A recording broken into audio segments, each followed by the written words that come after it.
For more than 70 years, the Cotton Bowl has been an iconic presence in the city of Dallas.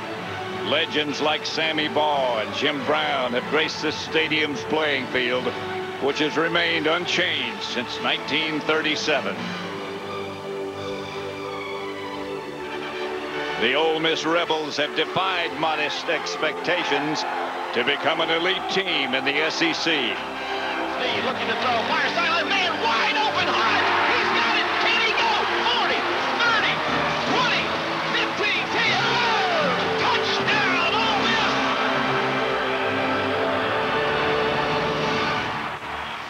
Miss. The Texas Tech Red Raiders authored the greatest season in school history, led by All-American Michael Crabtree. Wide open is Crabtree. Touchdown, Red Raiders. Getting the ball to him is Graham Harrell. Harrell's going to go deep center of the field. He's got Ed Britton open. Man, that was easy. Harrell is putting the final touches on an electrifying collegiate career. It's the Texas Tech Red Raiders and the Ole Miss Rebels in the final New Year's game at this storied stadium.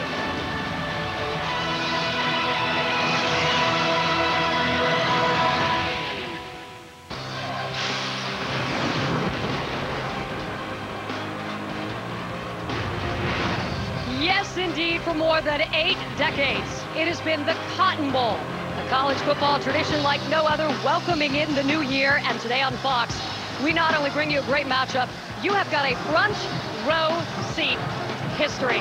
Happy New Year and welcome to the AT&T Cotton Bowl Classic. I am Jeannie Zalasko, along with a record crowd, over 88,000 here for an enormous send-off party for this stadium. Because, guys, this is it. The actual Cotton Bowl game will be switching facilities in 2010, going to the all-new Dallas Cowboys football stadium, about 20 miles west of here. So today is all about paying tribute, paying our respects to the magic that started to unfold some 72 years ago. And it all began as a vision of Curtis Sanford, the wealthy Dallas oilman, decided North Texas deserved a bowl of his own. His dream became his reality in January of '37 as TCU faced Marquette in the inaugural game. Then, thanks to the man named Doak Walker, the legend grew. I mean, literally, the masses demanded more seats to see Walker, the SMU great, work his magic. So the Cotton Bowl Stadium expanded. The Kilgore Rangerettes joined the party. The Cotton Bowl has hosted 7 Heisman Trophy winners during the season they earned their award. Ole Miss, Texas Tech, they have been here before, so they can attest to the aura that surrounds this great bowl in the past. And we anxiously await the present and what drama will unfold today. Now, last night on Fox, how about Virginia Tech putting an end to its BCS drought with a victory over Cincinnati in the FedEx Orange Bowl?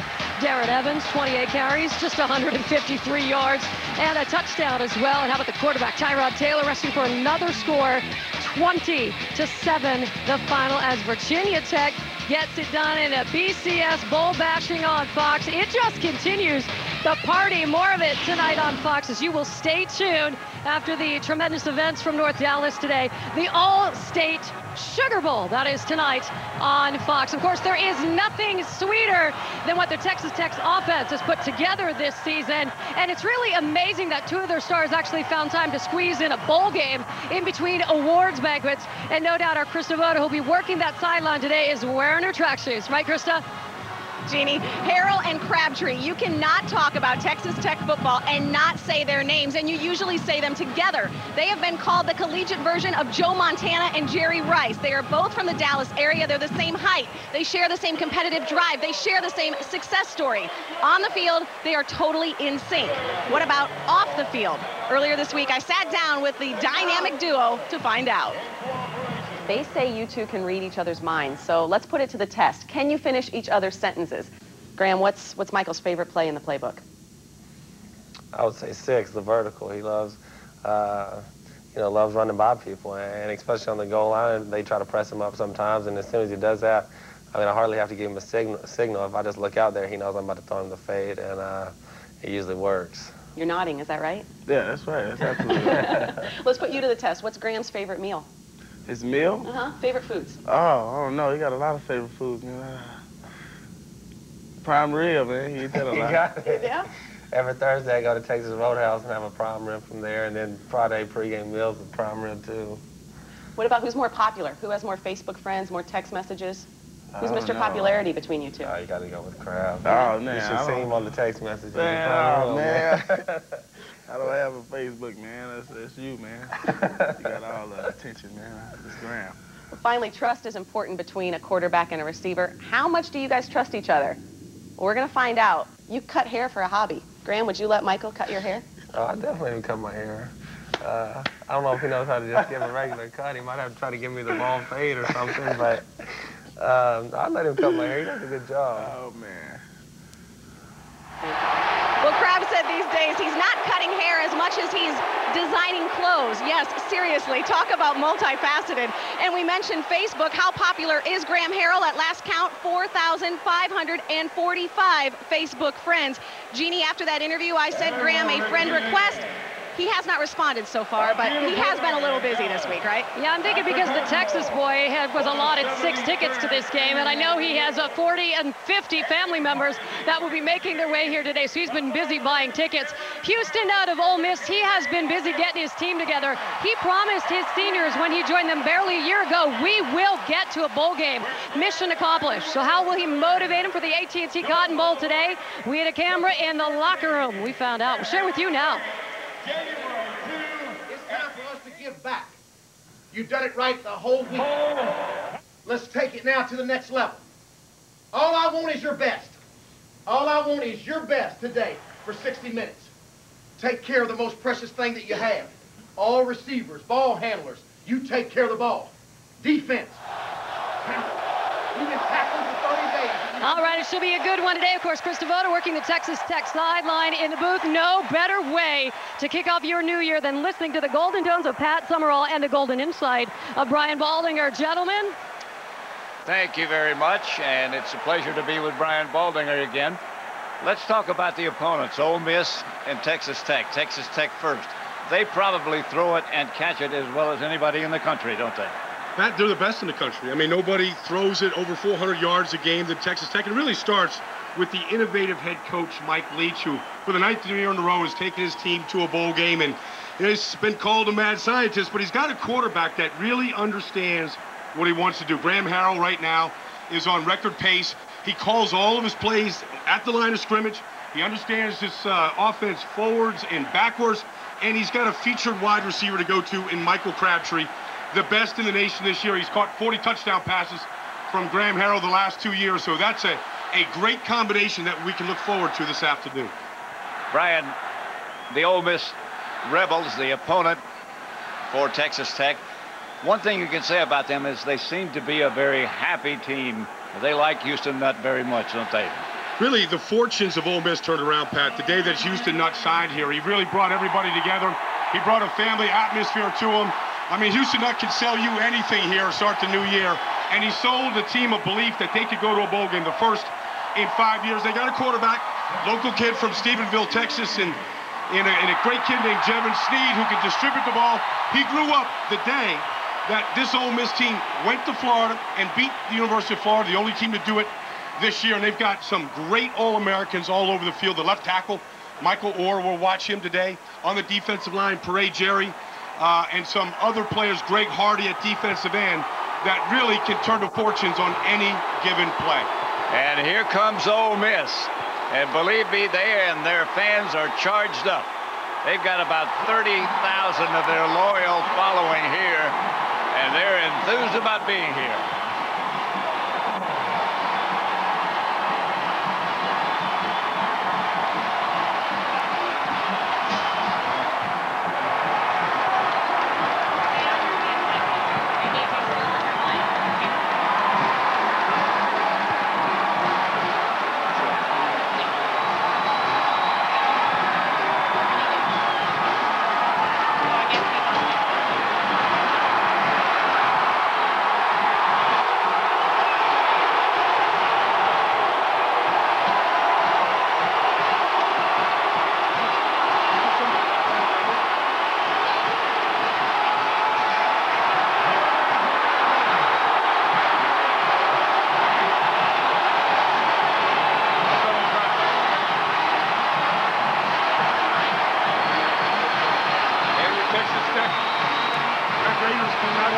field.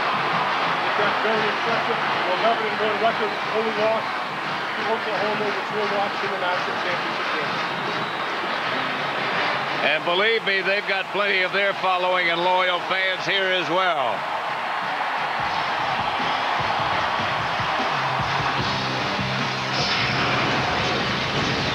We'll be back for the kickoff in just a moment. Shame, shame, and shame. The emotion looks the same whether you're a suburban housewife or a suicide bomber. I didn't kill her. That guy's lying his ass off. An average person tells 3 lies per 10 minutes conversation. The question is never simply if someone is lying, it's why. The truth is written on all our faces. Lie to Me premieres Wednesday, January 21st on Fox. He's boldly gone where no man has gone before. When did that happen? Get a crash cart in here. Good. Fun. Television's most difficult doctor is taking on a new night. Great. Now everyone knows. She has a ridiculous body.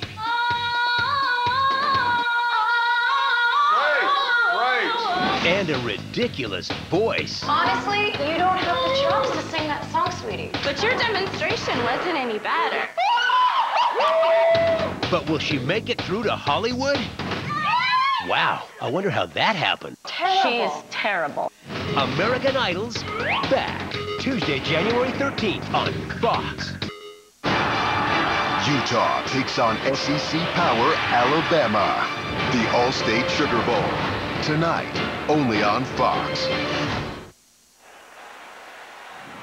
The AT&T Cotton Bowl Classic on Fox is sponsored by the new AT&T. Your world delivered. By Southwest Airlines, low fares, no hidden fees. By Nissan, who invites you to ship the way you move. And by Taco Bell. Think outside the bun. Happy New Year. On behalf of all of us at AT&T, welcome to a great holiday tradition, the AT&T Cotton Bowl Classic on Fox. Enjoy the game. Thank you, Mark Keeper, and welcome back to the Cotton Bowl. At this time, let's join public address announcer Bill Melton. Ladies and gentlemen, assembled at midfield for today's coin toss are the team captains for Ole Miss and Texas Tech. AT&T's Mark Keefer, President, AT&T Consumer Sales and Service. Betty Sanford, wife of Cotton Bowl founder J. Curtis Sanford, who will toss the commemorative coin. Plus Cotton Bowl Athletic Association Chairman Kathy Saunders, Cotton Bowl Athletic Association officers, and past chairman. The referee for today's 2009 AT&T Cotton Bowl Classic is Jay Strickers of the Pac-10 Conference.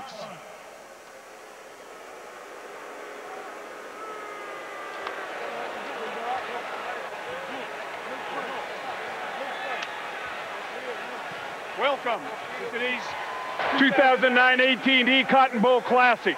We have a commemorative coin. Ole Miss is on one side.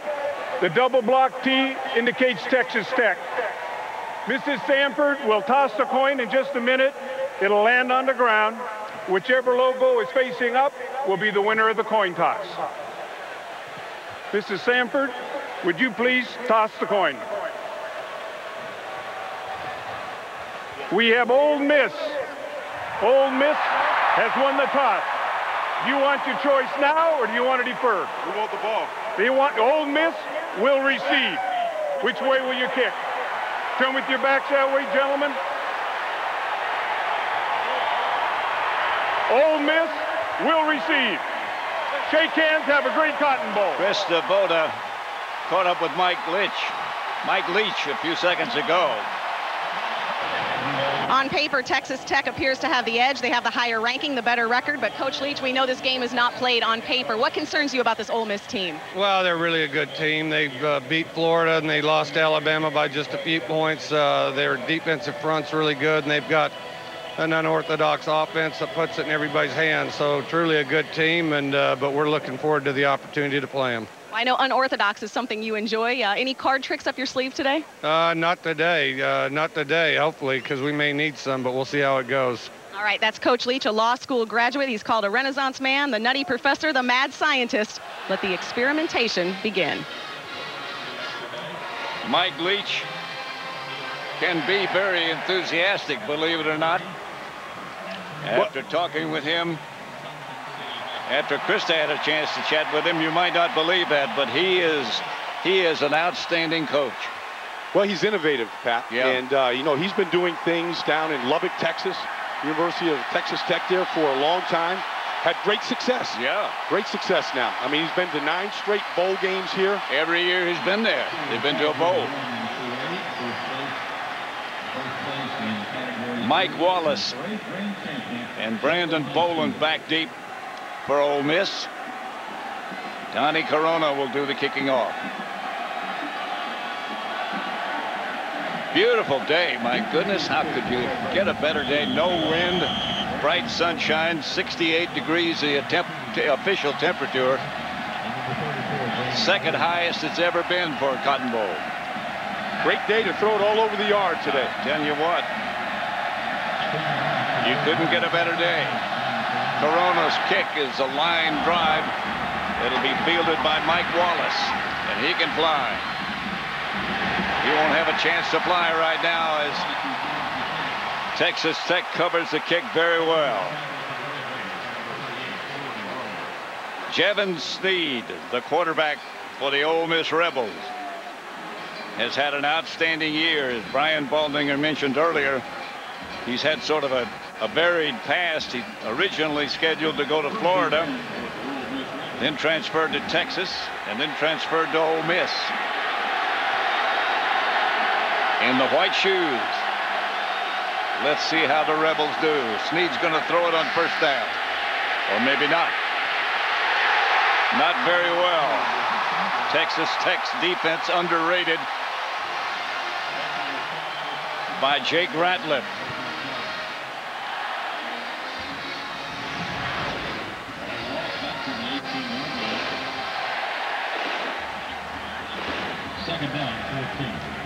Second down, the lineups. Michael Oher, whom Brian Baldinger mentioned earlier. He's a good one. Good offensive tackle, perhaps to the NFL in the first round come next year's draft. Sneed on second down. Good yardage, good hit.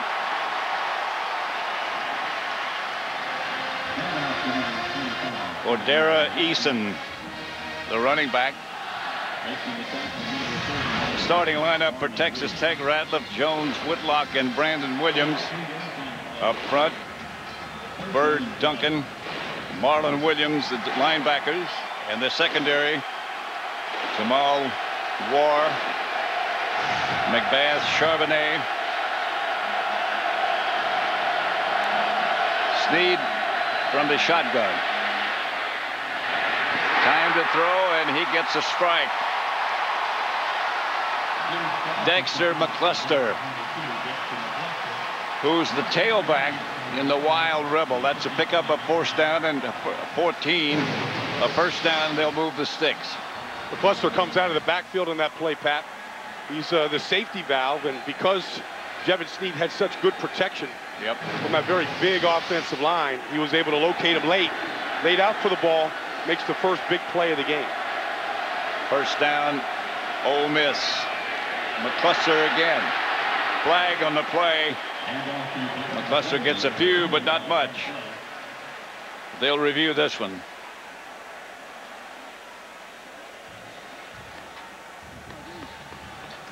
Again, the referee is Jay Strickers.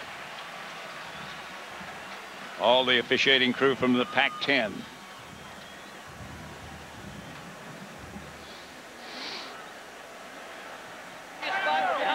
Illegal block in the back on the offense, number 19. 10-yard penalty, still first down. Still first down. Andrew Harris called for the block in the back, number 19.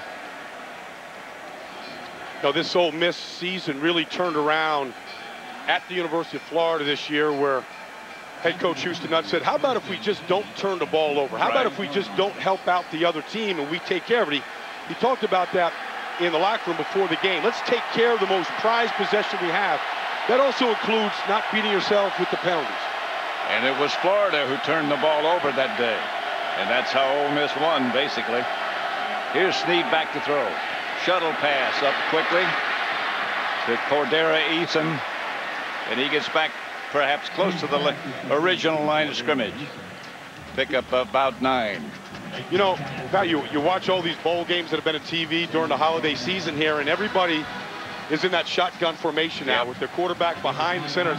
It's almost odd now that you see a team like Ole Miss with Jevin Snead actually take a snap from the center, drop back, play with the tight end, a couple of receivers. They have the option, like they do now, to go into that spread, but they'll give you every look there is from the offense.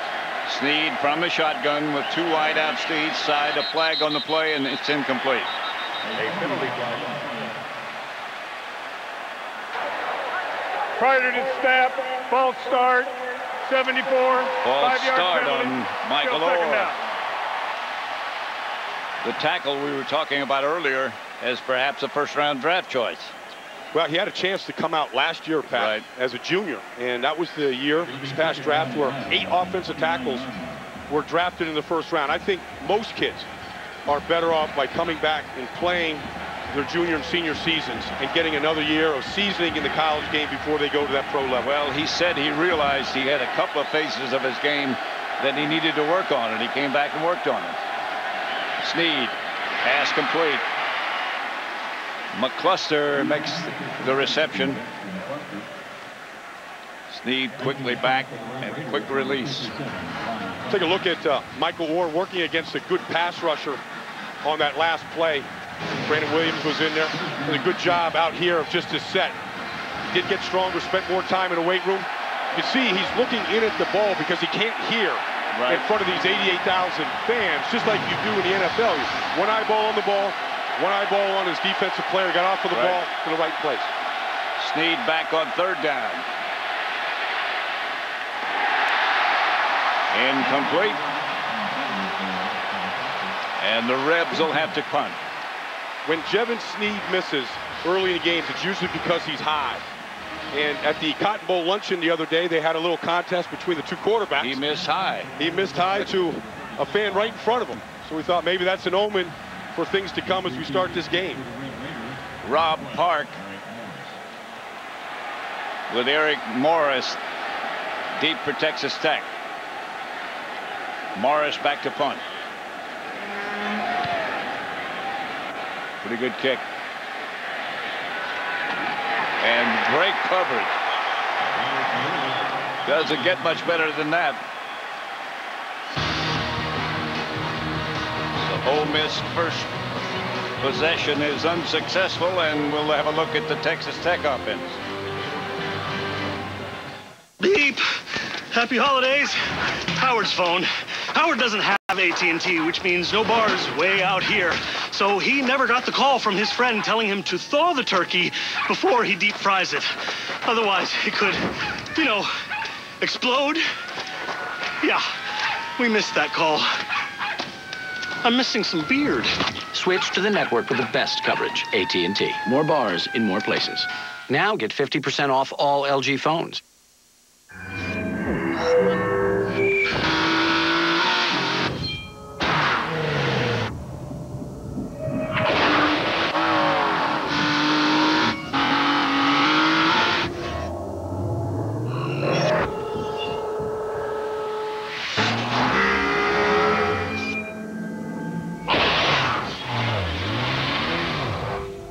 The all-new Nissan Z. It's here. Check this out. With this controller, your character will mimic your exact motions. See? Sweet. Now throw me a pitch, just like we're outside. You're out. That ends the inning. Next up, short Want to get away? Now you can. With Southwest Airlines Internet Specials, you can fly to destinations nationwide for just $49 to $99. Purchased by January 19th. Low fares, no hidden fees. Hold on for the two-night, 4-hour premiere of 24. Sunday, January 11th on Fox. Graham Harrell leads the Texas Tech offense, and what a year he's had. 406 completions, 568 attempts. That's mind-boggling. Well, that's not his career, Pat. That's just this season. That's just this year. Yeah.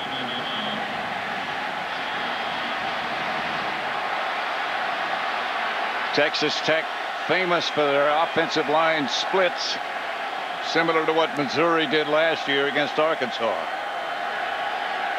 Harrell rarely gets under center. Has time to throw. It's incomplete. Good coverage by Ole Miss. Eric Morris, the intended receiver. The rest of the Texas Tech offense, a huge offensive line. The wide receivers, Shannon Woods, Michael Crabtree, Eric Morris, and Detron Lewis and Edward Britton. Sometimes they split 5 out. This time they have 4 with 2 backs. Harrell again in the shotgun, 2nd and 10. They run it better than you think they do. Incomplete. Good pressure on Harrell. More than perhaps he's used to. Here is the Ole Miss defensive lineup. Lockett, Jerry, Scott, Tillman. If you want to watch a defensive lineman, watch number 98. Hooray, Jerry. They'll rotate about 10 or 11 guys up front of that defensive line, and the second group isn't much different than the first group. Nope. But Jerry is some athlete. He can put some pressure on himself. He almost did again. Incomplete to Crabtree. Brian was just wondering during commercial how soon they'd go to Crabtree, and it's soon. Well, and why not? Yeah, I mean, here he is on the outside. It's usually where he lines up. Looks like it's just man-to-man coverage here. There's no safety over the top. These two have connected for 40 touchdown passes over the last 2 years. And any time that Crabtree can get one-on-one on the outside, they will take that opportunity. LaCour is the punter for Texas Tech. Marche Green back to return it. Line drive type kick, but a good one nevertheless. And Green will have some room to operate, and does. Cuts back inside, gets to midfield. Ole Miss takes over. On that exchange, they gained about 20 yards. Did the Rebs. 0-0 score.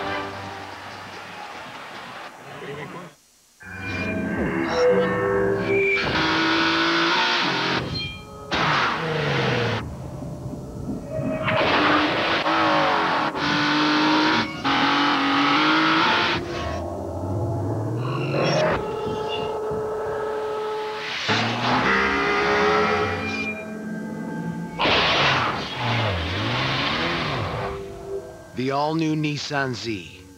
It's here. You gotta one-up me again, huh? What? Well, for one, you can't have a regular gordita crunch. You had to add bacon and cheddar. No, bacon and cheddar makes it better. Okay, and two, this is a work league. So? So Daryl Dawkins and Bloody Devot work in your office? They're interns. Crunchy, chewy, cheesy is now unstoppable with bacon and cheddar. Taco Bell's new Bacon Cheddar Gordita Crunch. Think outside the bun.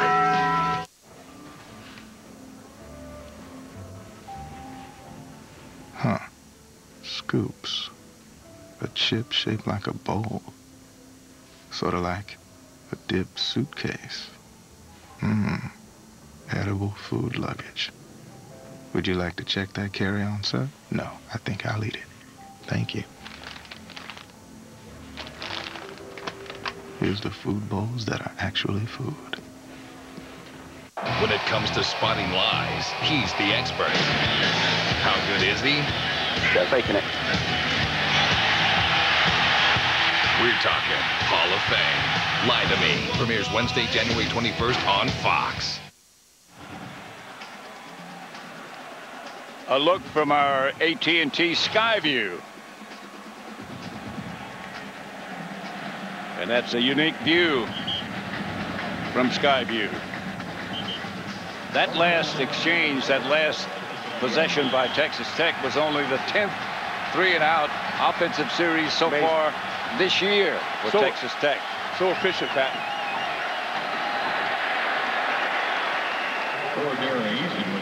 Eason, the carrier, picked up a few. So, Pat, you were talking about on Ole Miss's defense, Parade Jerry, guy that can really push the pocket. Going to be a great professional player one day. His brother is John Jerry, the right tackle, who's bigger.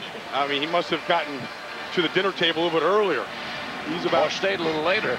Yeah, he anchors the right side of that line. He was there for a long time. Yeah.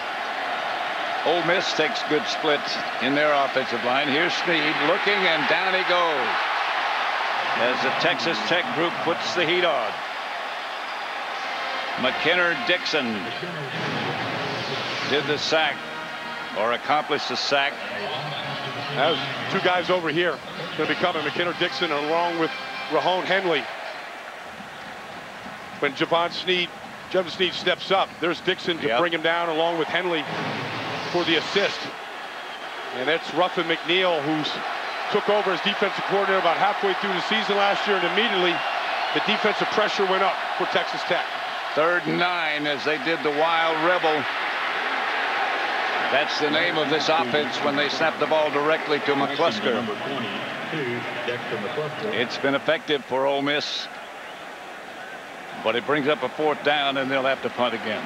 It's been effective, Pat, but really McCluster is not a passer. He's not a thrower out of it. So really Texas Tech and Ruffin McNeil know they kind of stack the line of scrimmage, just anticipating a run, and they take away the pass because they don't throw it. What formation is this? That's a fake. They got the first down. They accomplished what they wanted to accomplish. Andy Hartman ran it out of what looked like a punting formation, but he wasn't deep enough. Good job, Ole Miss. Houston Nutt is not above trying different things, and that time he caught Texas Tech off guard, and on 4th down ran for a first. Well, the punter on that play, Rob Park, went out wide, and it was just the 2 upbacks there. Yep. And so they had him, they caught him off guard. They weren't prepared for it. Ole Miss with the ball on the ground, and Texas Tech got it back. Texas Tech recovered the fumble.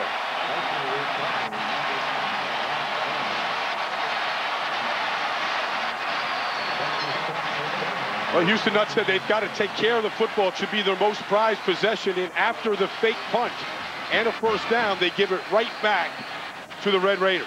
They had yardage. Not enough for a first down, but you can't leave it on the ground very long. Eason's done a great job of taking care of the football, but ran right into Brandon Williams, and the ball got knocked out, and Bront Bird came up with that prized possession. Cordera Eason, the fumbler. Texas Tech goes 1st and 10 from their 40. On first down, they can run it better than you think they can. You hear about their passing attack, but they are very proud of the fact that they can advance at running as well. Well, they got 2 good backs, Pat. They're both about the same. That was Shannon Woods on that play. The other one is Baron Batch, number 2 and number 25. And really, right now, Graham Harrell is looking at the defense and deciding. I mean, he basically makes the decision what play to run. It's all on his wristband, and it's all from his repetitions he gets during a week as to what to call. And he makes the changes, as you see, after he gets back in deep formation. Now this is outside. Lyle Leong made the reception, enough for a first down. Texas Tech gets good mileage out of that play. Yep. That's just their quick hit screen, but We were out at Texas Stadium watching Graham Harrell run this offense the other day, and he must throw it 200, 250 times a day in practice running plays, and when he's not throwing it, he's throwing it some more in drills. I mean, they never stop throwing the football the entire day. He is very bright as well as very athletically talented.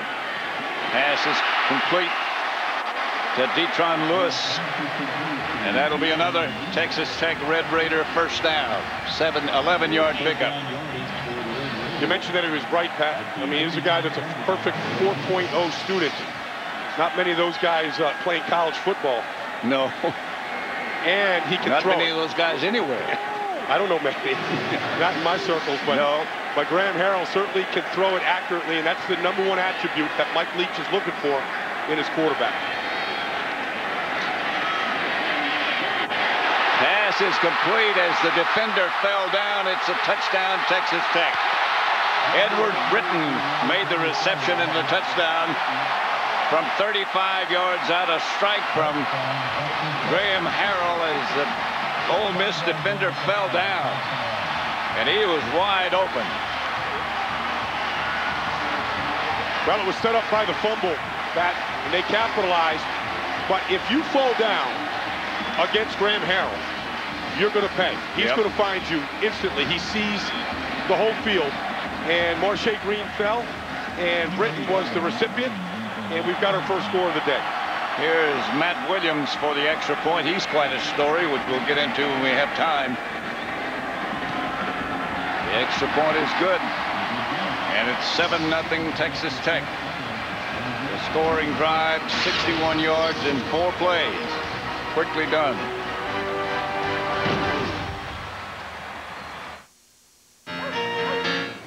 Small. Big. Minimum. Maximum. A lot. For a little. Nissan Versa. 34 mpg and the largest passenger interior volume in its class for under $10,000.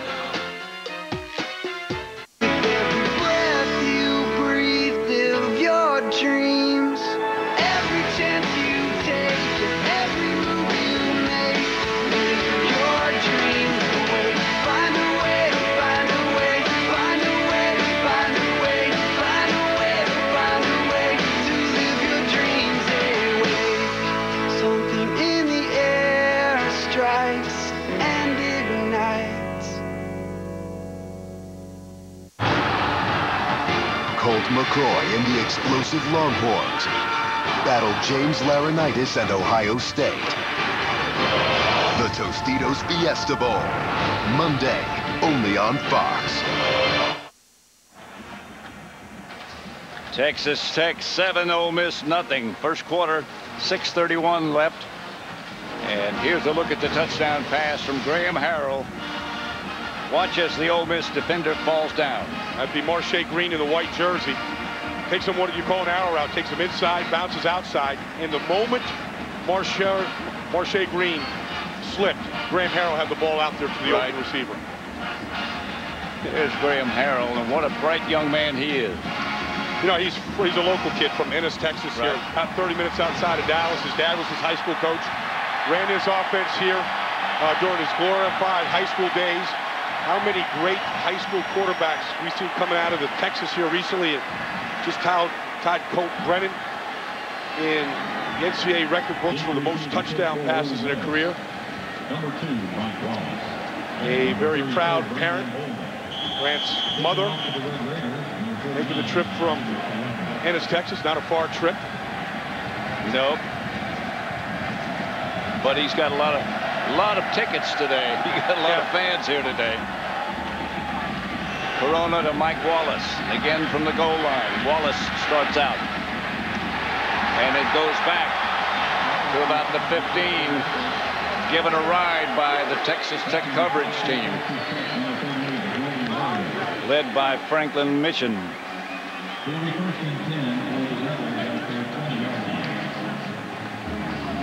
Ole Miss turned it over the last time, and Texas Tech went 4 plays and put it in the end zone. And Texas Tech is very difficult to beat when they score first.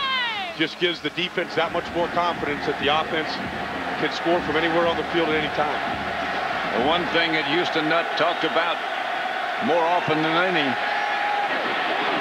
pass by Snead is complete on first down. That's Shea Hodge who makes the good catch and stays in bounds and picks up a few extra yards. But Houston Nutt was talking about, we got to stop the turnovers. We got to stop fumbling. We got to stop the interceptions. Well, they're 4 losses this year, Pat, or by a total of 19 points. They turned it over 5 times against Vanderbilt. They lost in the last second by Wake Forest. I mean, very close losses. They said that was the difference, was the turnover. Snead hands off straight ahead to Brandon Bolden. Let's go down to Jeannie Velasco. Pat, thank you so much. So much talk this year about the turnaround of Ole Miss, but maybe the comeback story of the year, that of Michael Oher for several years. It was about 7 years ago. He was walking the streets of downtown Memphis on the way to the gym. He wasn't going to work out, guys. He was looking for heat. He was homeless. The 2 lovely people that are with me now, Sean and Leanne Tui, they saw the young man. They could not drive on by, so they stopped to have a chat with him. McBath, touchdown, Texas Tech. Interception, another turnover, 45 yards. And Texas Tech breaks on top in a hurry. Jevin Snead, I don't know if he didn't see him or just laid it out there. Or didn't expect him, certainly. Darcel McBath leads his team now with his 7th interception this season. He jumped that route, and he was nothing but an Ole Miss end zone in front of him. A senior making his last start for Texas Tech. And he'll take that contribution early in his game. I would guess so. Matt Williams. The extra point's good. It's 14-0 quickly. With 5 minutes and 22 seconds left in the first quarter. Texas Tech 14, Ole Miss nothing. And the Rebels are stunned. Well, Jevin Snead's going to be throwing the ball out to the flat.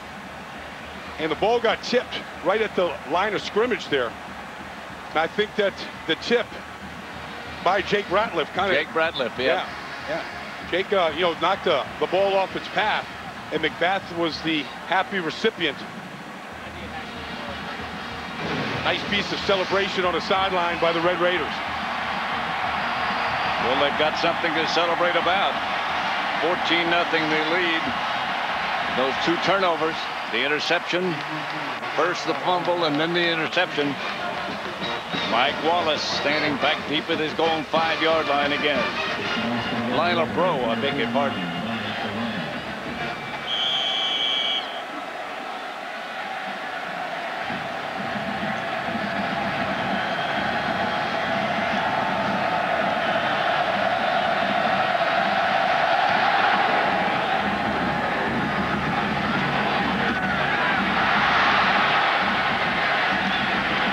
Wallace stays on his feet out to about the 24. Michael Oher is the son of Denise Oher and Sean and Leanne Tui. Mr. and Ms. Tui are standing by with Jeannie Velasco. Yes, and you found a way to inspire a young man. Maybe you can inspire Ole Miss. We'll get to that in a moment. Let's talk about the fact you see a young man on the sidewalk. You pick him up, you take him, and he's homeless. You give him some education, you give him a little God, and he's standing here today at the Cotton Bowl. Is this unbelievable? Well, yeah, I think it's unbelievable if you try to look backwards, and it's just not something we're allowed to do. So everybody else thinks it's kind of unbelievable. Us, it's Friday, it's just kind of another day. But if you look in retrospect, he's done an amazing job of filling in the gaps of really missing time. People be really surprised how incredibly independent he is and intelligent. Obviously, he was always smart. So, I was just doing what my wife said. I'd have probably drove past him if she hadn't made me pull over. So, I get a little credit. I shouldn't probably get any. All right, so let's go to the proud mama. I see the pin. What made you stop? He just looked like he needed someone to grab him and give him a big hug. So That's what we've tried to do for the last 6 or 7 years, and he has been an incredible kid, and we have had a wonderful ride, and we're just looking forward to the future. And of course, the final chapter of the story yet to be written. There is a book, quite honestly, that was published a few years ago, guys, but I think there's the NFL in his future, and that will be the most perfect ending to this story. Thank you. Thank you very much, Jeannie. That book, Pat, was called The Blind Side, the evolution of the left tackle, the position Michael Oher plays, and a position I think that he's well suited for to play at the NFL come next spring. In the meantime, we missed a scramble by Jevin Sneed, in which he picked up enough yardage for a first down. And then a carry that got 6 more, so that was second down that you just witnessed. And there's a flag on the play. Offside on the defense. Offside on the defense. That should be another Ole Miss first down. Right, Pat. In Ole Miss right now, they can't panic. I mean, they were down 17-7 to the University of Florida this year. They played a perfect second half, came back, won that game, and they can't really get out of their character. Their character right now is to basically ball control, play keep away from Texas Tech. They need to put a good drive together and get back into this game. Led by Houston Nutt, I don't think they will panic. He, of course, was 10 years at Arkansas. This is his first year at Ole Miss, and they love him. Here's Sneed. Pass complete to the Texas Tech 40 and out of bounds. That's a good-looking throw, Pat. Yep. Stepped up in the pocket that time. Just pulled the cord on it, let it rip. Nice tight spiral to the outside. Summers on the reception end.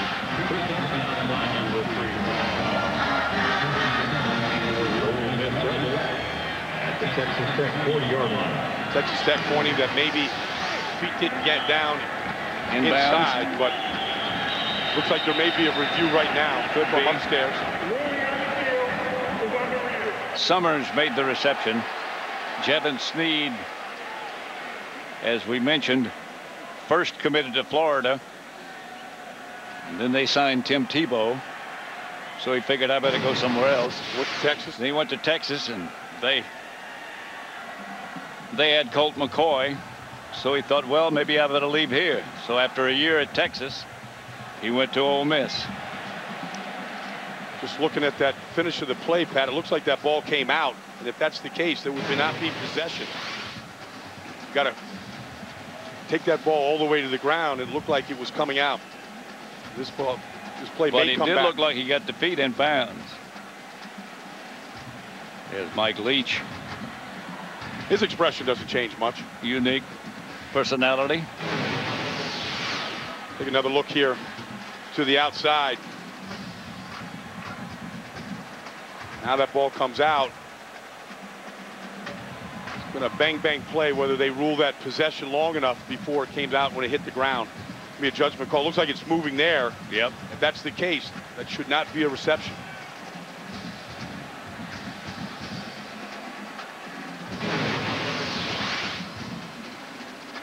The 73rd Cotton Bowl.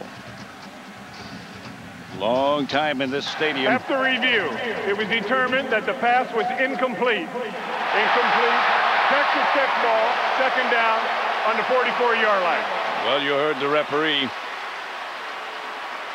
Jay Strickers, and their ruling, after they had a look at it, the ball did come out, as you said, Brian, and so it's ruled incomplete.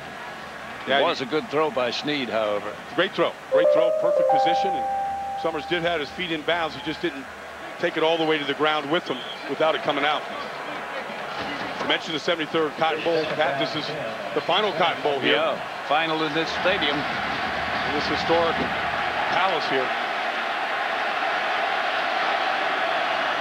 Sneed on the quarterback draw. He had some room to his right if he had gone. But that's easy for me to see from up here. Flag on the play.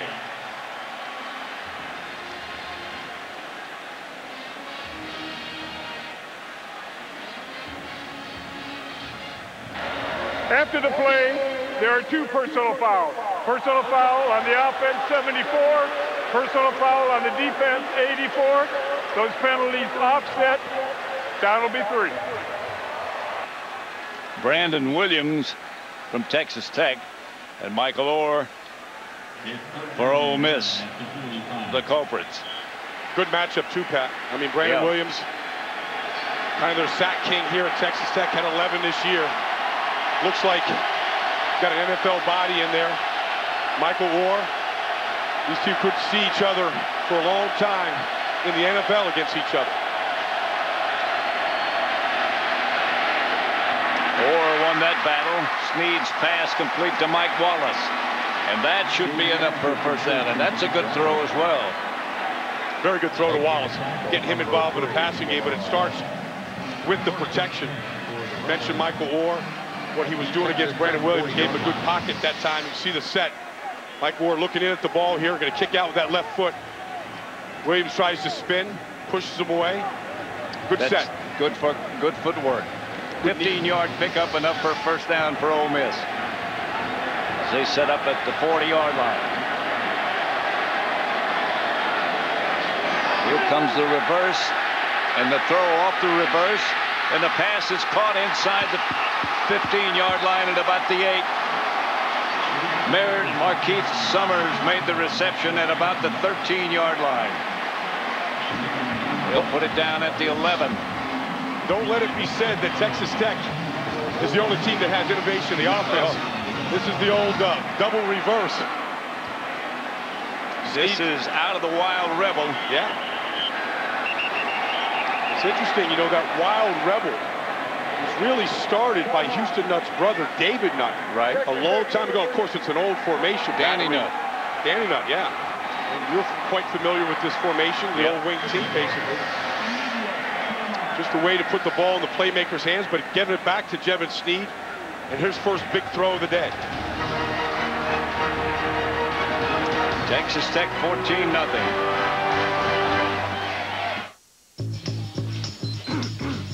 Oh, 3 o'clock. You guys know what happens at 3 o'clock? Our brewmasters sample the Budweiser. They actually taste all the different batches from 12 breweries. I guess it's a way to ensure that perfect balance, you know, of flavor, refreshment. Oh, I'm sorry. You know, I'm sure they all do something like that. You're very good. Change your mind? See you Tuesday. So fine that I really want to make you mine.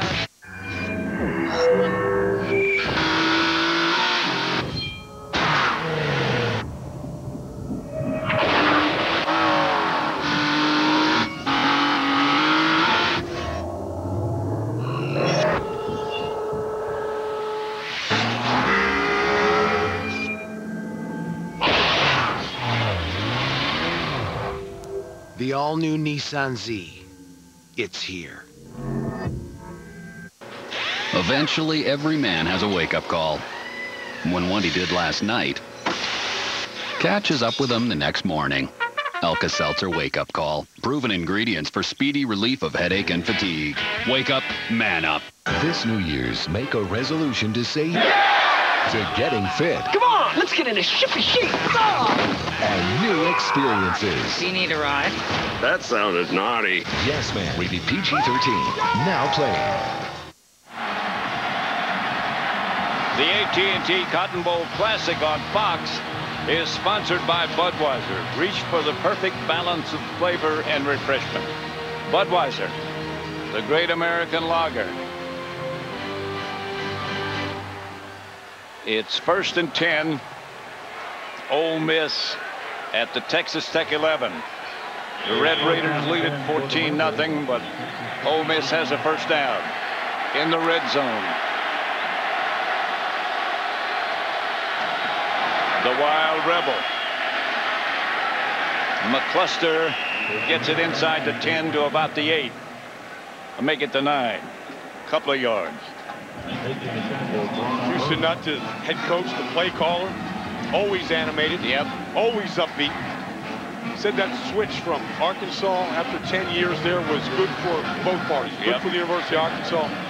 Great for Ole Miss. Said he loves the community of Oxford, Mississippi. Everybody's pulling for him. A great support in Oxford here these days. Snead rolls left. Touchdown Ole Miss to Gerald Harris. Harris from Snead makes it closer. 8 yards. Touchdown pass. Good execution by Jevin Snead and by his tight end. Good call by Houston Nutt. Yep. Now, the first time that they've really done any kind of counteraction, that was off a bootleg fake. Had the defensive end, Brandon Williams, right in his face. He got the ball out of his hands quickly. Jonathan Sheen for the extra point.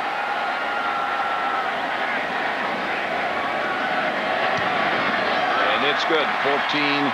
I believe it's good. Yes, it is. Ole Miss 7. Well, Snead, now here's Gerald Harris here. It's going to fake here and then come outside. See the end right in his face, gets rid of the ball quickly, and then Gerald Harris does what all good tight ends should do. Square up and rumble yourself into the end zone. Beats Charbonneau there. Broke the tackle. Yep. 14-7. It's about the kind of game we expected. A lot of points, a lot of quick action. Houston Nutt, the scoring drive, 8 plays, 78 yards. Touchdown 8 yards out to Harris from Jevin Snead. It's a good looking drive. Yeah, very good looking drive. Good, there's a good mix. And they overcame the challenge where the ball was, looked like it was complete, knocked out of the hands of Summers. Overcame that. Good protection for Jevin Snead on that drive. Offensive line asserted itself. David Hankins will kick off. Redshirt freshman.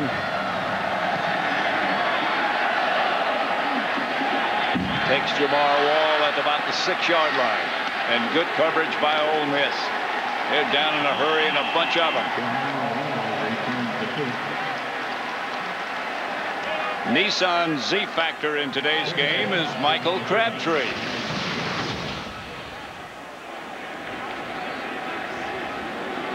The Nissan Z-Factor brought to you by the all-new Nissan 370Z, the world's first synchro match manual transmission. For more information on today's Nissan Z-Factor, log on to foxsports.com. Keyword cotton. Keyword today is the Cotton Bowl as Texas Tech again spreads wide on the offensive line. Here's Harrell. Handoff straight ahead. Brian Batch breaking tackles. Gets a Tech first down. Let's go down to Chris Devoda. Thanks, Pat. Yeah, Coach Leach, the mad scientist, having to rally his troops as Ole Miss picks up some momentum. What did he do after the first series? His Red Raiders going 3 and out, something very uncharacteristic for this team. He changed shirts. He went from a short sleeve white shirt to a short sleeve white shirt. When we talked to him earlier this week, he said he's not superstitious, just routine.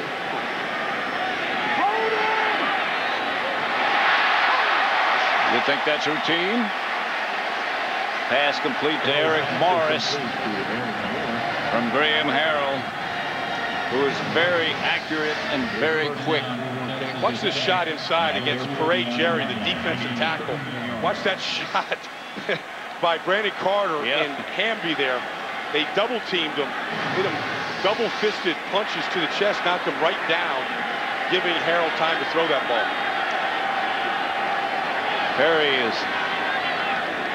Jerry is a guy to watch. He can put some heat on by himself. This pass is incomplete. Intended for Detron Lewis. Incomplete. A lot of teams are afraid to press these wide receivers of Texas Tech. Detron Lewis, Michael Crabtree, but Ole Miss said we're gonna mix it up. We're gonna get up there. We're gonna challenge them. They're challenging them on this play. Crabtree comes out to the right side. 4 wideouts this time, 2 to each side. Graham Harrell pointing.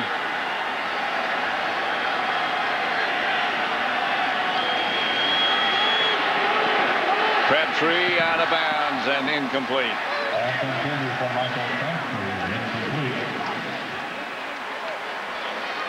If he had caught it, it would have been out of bounds. Yeah, you don't see many of those. I mean, for Michael Crabtree not to have a catch today. I mean, that's news. That's breaking news all by itself. He was injured in his last regular season game against Baylor, a right ankle sprain. I don't know that he's still 100% coming back from that high ankle sprain. Well, he says he might be close to 100%, but not quite. He's out of the game right now. Graham Harrell, Ole Miss showing blitz, and here they come. Pass is incomplete. Off the hands of Lyle Leong. Good throw by Graham Harrell. The ball was there.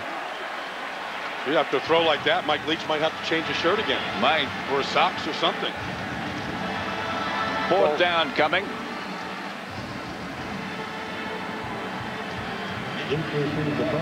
Jonathan LaCour. Marche Green. For the Red Raiders, Jonathan LaCour.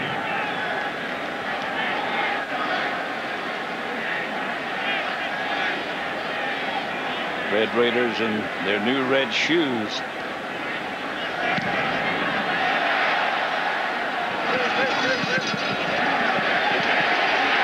Took a Texas Tech bounce. Fielded about the 15. Let's see if we can figure out what happened to Michael Crabtree. Being worked on the bench. Obviously the training staff looking at his injured ankle. It's 1st and 10 for Ole Miss at their 15-yard line. This is back to the Baylor game, which Brian talked about, and the injury to Crabtree. High right ankle sprain is what he got as a result of that collision or that takedown. He's been icing it ever since it happened. Obviously, it's still a problem. Here's Snead. Wide open and well behind everybody. And Snead just a little too far. Mike Wallace was the man who broke free. Well, they've got two good receivers, Mike Wallace and Shea Hodge. That's the old stop and go right there. You know, stop at the light post and go to the Buick. And Jevon Snead knows he's not going to get a whole lot of opportunities like that today. And Houston Nutt right there saying, just loft it up there. You don't have to go the line drive, just up and over and let him go get it. He was open, no question about it. Here's Snead back to throw again, and here's a draw play and room to run. And a good run by Bolden. He's going to get about 8 yards. Time running out in the first quarter. Less than 10 seconds left to play in the first quarter. 14-7, Texas Tech leads Ole Miss. That is the end of the first quarter, with Ole Miss deep in their own territory trying to get out. But Texas Tech leading 14-7.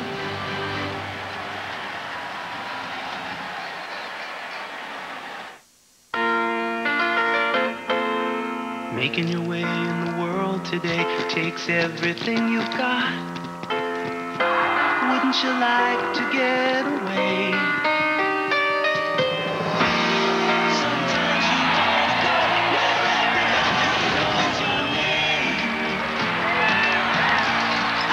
A taste so rich and decadent, it belongs in the dessert aisle.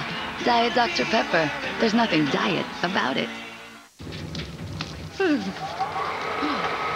Carol, when you replaced Casual Friday with Nordic Tuesday, was it really for fun or to save money on heat? Why, don't you think Nordic Tuesday's fun? Oh, no. It's fun. You know, if you're trying to cut costs, FedEx can help. We've got express options, fast ground and freight service. You could save money and keep the heat on. Great idea. It's a great idea. Well, if Nordic Tuesday wasn't so much fun. We understand. You need to save money. FedEx. Do you guys want to try some of my natural pizza? Love multigrain. It has more of a flavor than normal pizza. The best pepperoni that I've ever had. They knew the pizza was natural. I'm all about the multigrain. But they didn't know. Hi, guys. I didn't actually make this pizza. It was delivered by Pizza Hut. Get ready for a whole new way to eat pizza. A light multigrain crust, natural pepperoni, and all-natural sauce from vine-ripened tomatoes. The Natural, starting at $9.99. Choose real taste. Pizza Hut. Now you're eating. I hate year-end clearance sales. We look ridiculous. Man, wish I was selling those. AT&T is having a sale on the good stuff. Experience live TV on the go with the View, a full touchscreen with the Do Anything Insight, and look fashion-forward with the stylish Shine. I could look at myself all day in that Shine. Dressed in that?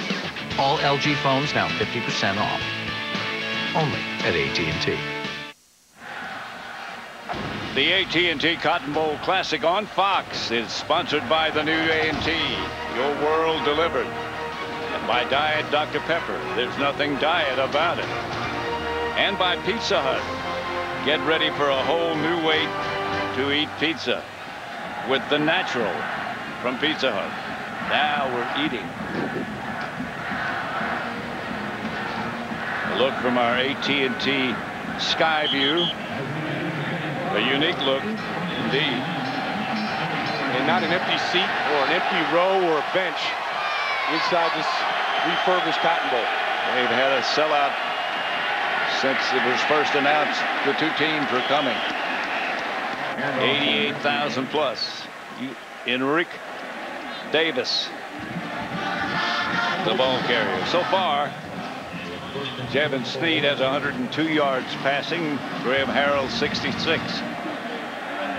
Doubt that will last. A little surprising. Two local products here. Right. Jevin Sneed from Stephenville, Texas, just on the other side of Fort Worth. Just another reason why they got 88,000 people here. They like their football. Yep. Sneed throws outside quickly. Dexter McCluster slips one tackle and picks up half the yardage needed for a first down. Today's attendance, 88,175, a new A&T TNT Cotton Bowl record. Previous record was 77,000 before they enlarged it for Arkansas and Georgia.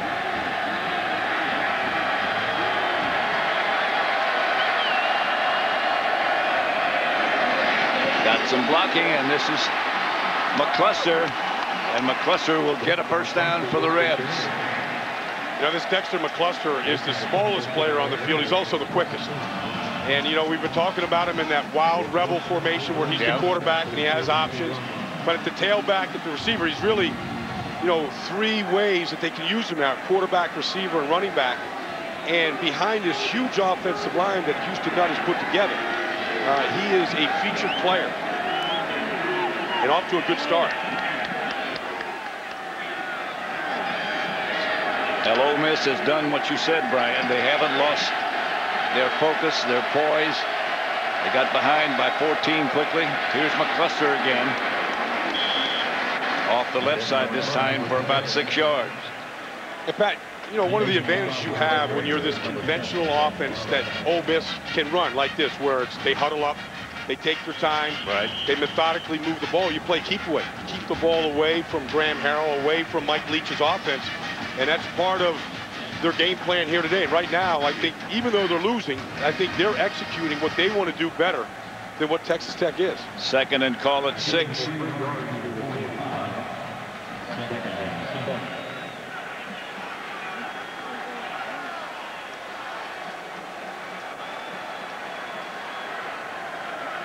Beautiful day.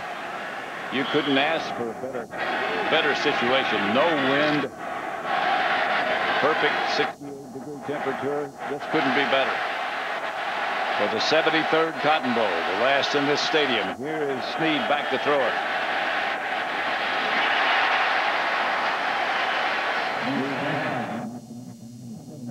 Duncan knocked it down. About when Houston Nutt was talking to us the other day about when he first came on board, asked if any player on Ole Miss had ever been to a bowl game. Not one player. Not one put up his hand. Nah, never been to a bowl game. And, you know, they've sort of rallied around that. He said, you follow me, you come together as a team, we take advantage of the talent we have, we can get to a bowl game. They're a very happy group to be here. Not just happy to be here, they want to really win this game. 3rd and 6. Sneed to throw it. Swings it outside, and they'll get the first down. This is Brandon Bolden, and a good move to slip by a tackler and pick up first down yardage. Big-time move by Brandon Bolden, who had a great day against the University of Florida. Here he is going to slip on the outside. Makes a good move to get the first down. Strong runner. And it just lets the defense spin. There's the move on the outside. Great block. Yeah. We're talking about McCluster and all the different phases he excels at. We didn't mention that at 165 pounds, he can lay some wood on a defensive player. Here's McCluster again. Slipped down as he crossed the 40-yard line, or maybe not quite that far. Didn't quite get to the 40, to the 41. That right there. I mean, you talk about the time of possession and what Ole Miss wants to do. That's a big part of it. That's been part of their plan, to occupy the clock. Mike Leach frustrated by not being able to get his offense on the field. Ray and Harold. I don't think just any quarterback could run that Texas Tech offense. Snead with time tries to throw deep. Touchdown! What a catch by Mike Wallace. Touchdown. Two defenders right there with him, and he came up with the football. And we're about to have a tie score. Good catch by Mike Wallace. Terrific. And a great throw, Pat. I mean, he took a shot. I don't know how the ball fell through the two defenders into Wallace's hands. I said they've got two really good receivers in Shea Hodge and Mike Wallace. And here it is. Great concentration. Boy, great possession. Oh, he's got it. Oh, yeah. I think they're holding things up to review it, but he's got it. No, I don't think so. Rowland had a chance for it. He never saw the ball.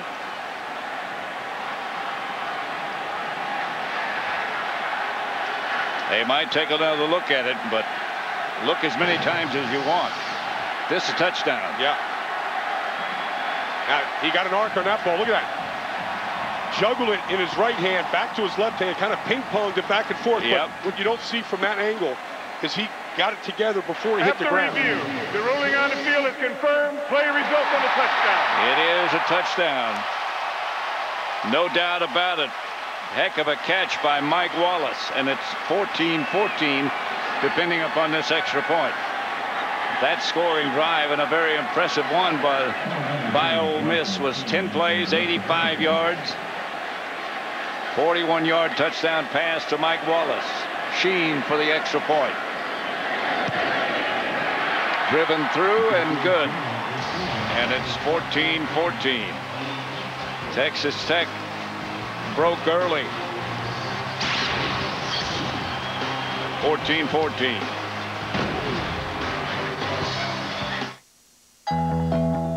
This crossover has more cargo space than the Honda Pilot or Toyota Highlander. And they can't beat its fuel economy with an EPA-estimated 24 miles per gallon highway. The Chevy Traverse, America's best crossover. Made by GM. Surprised? Now during the Red Tag event, buy this Traverse 1LT for around $29 grand. Hurry, this surprising value won't last long. See your local Chevy dealer. Dude, I just hooked up my new PS3. Yeah, I got Resistance 2 on the new Motor Storm. Bring it! See you in 10. Hi. What's that? It's our new movie downloading machine. That's a PlayStation 3. No, look. Hancock, The Dark Knight. Or 50 First Dates. Now you can download thousands of your favorite movies and TV shows straight to your PS3.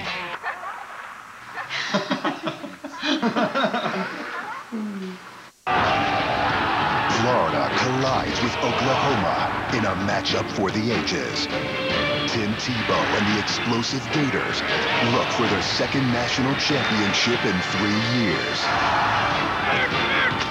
But Heisman winner Sam Bradford and the top-ranked Sooners are just one step away from claiming the title. The FedEx BCS National Championship, Thursday, only on Fox.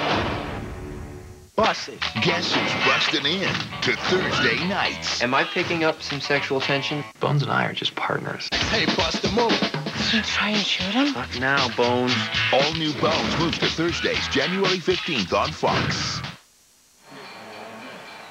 That was a good-looking drive by Ole Miss. They put a good offense together. You know, they got a mix, Pat. They got the run game going. You know, they're possessing the clock. The quarterback right now, Javon, is just is taking control of this game. And then the big throw down the middle of the field to Wallace, the big play receiver. You can't throw it any better or catch it any better than that. What do you think might happen from now on? Ole Miss broke behind. Texas Tech got on top quickly. Well, you know, Texas Tech is a fast break offense. They can score at any time from anywhere on the field, but without Crabtree looking like he's a little banged up today, they may not have their go-to guy that they've been leaning on all year. We'll keep track of what happened to Michael Crabtree. David Hankins, short kickoff.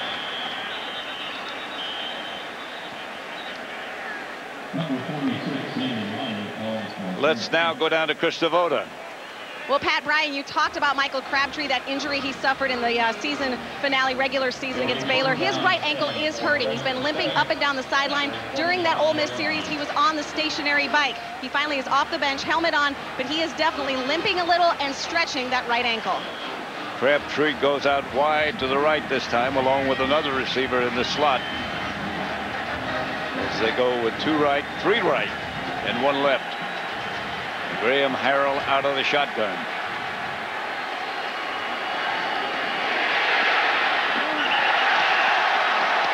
He was hurried by Parade Jerry, who was all over him very quickly, tried to throw the screen pass after looking right, and then back to his left.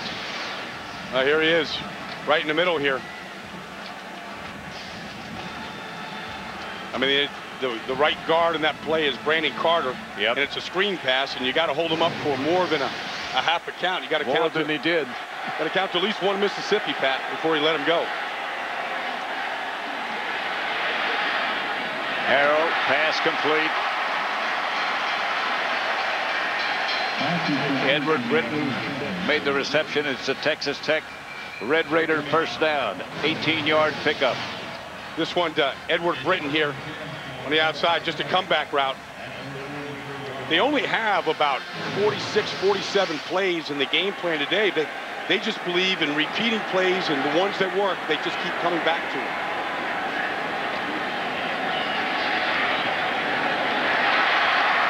Pass complete out to Swindoll for about 6 yards. Maybe 7. Bring up a 2nd and 3 as Texas Tech can move the football. Harrell 6 out of 13. Remember, he had that 3 and out the first series, the first time they've done that in this game. As a matter of fact, 10 times all year that they've been 3 and out. 2nd, about 3.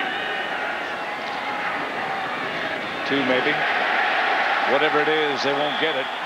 As Ole Miss surges, Shannon Woods was the ball carrier, and he got nothing. Stop prior to the ball coming loose. On this 3rd and 2, Pat, that's coming up, this is when it's interesting watching this Texas Tech Raider offense play, because they're not really a power football team. They won't line up and take the ball from the center. They like to throw it on these downs. So, you know, you watch for Texas Tech or Ole Miss right here to get up and really challenge these receivers and not let them get any easy routes. They do just that, although they do have 2 deep safety men. Blitz coming, showing by the safety man. Tech picks it up, and they get the first down. As Eric Marks breaks 1 tackle and gets another 3 or 4 yards after that, down to the Ole Miss 40. That's the guy they call the elf. Yep. Eric Morris, smallest of stature, pick up the blitz just fine, get him one-on-one on the outside, and really the danger anytime Texas Tech throws, can you tackle the catch? Yep. Because these guys are all so dangerous after they get it in their hand. 1st and 10 at the 40. Harrell has the back on either side of him. Fires outside. Michael Crabtree. That's the first pass he's caught today. That's a surprising statistic. Harold Crabtree very close. They worked together after practice, spent a lot of time together, and they have on and off the field since they both got to Texas Tech. That's a big-time throw by Graham Harrell across the field to Crabtree. Harrell shuttle pass forward to Brian Batch. Stopped quickly by James Cornell. You know, that Michael Crabtree is an interesting story, Pat. He's from Dallas Carter High School, right in the south part of town here, and he was a high school quarterback. Yet when Mike Leach came to recruit him, he said, look, we want to make you a receiver. He was all for it. He was ready to become a college wide receiver, and he's worked at it. Harrell, quarterback sneak for the first down. Gets across the 30, and I think he got it. Doesn't do that very often. Well, they play with such big, wide splits between the guards and the tackles that there's natural lanes to run between, and that's what he did.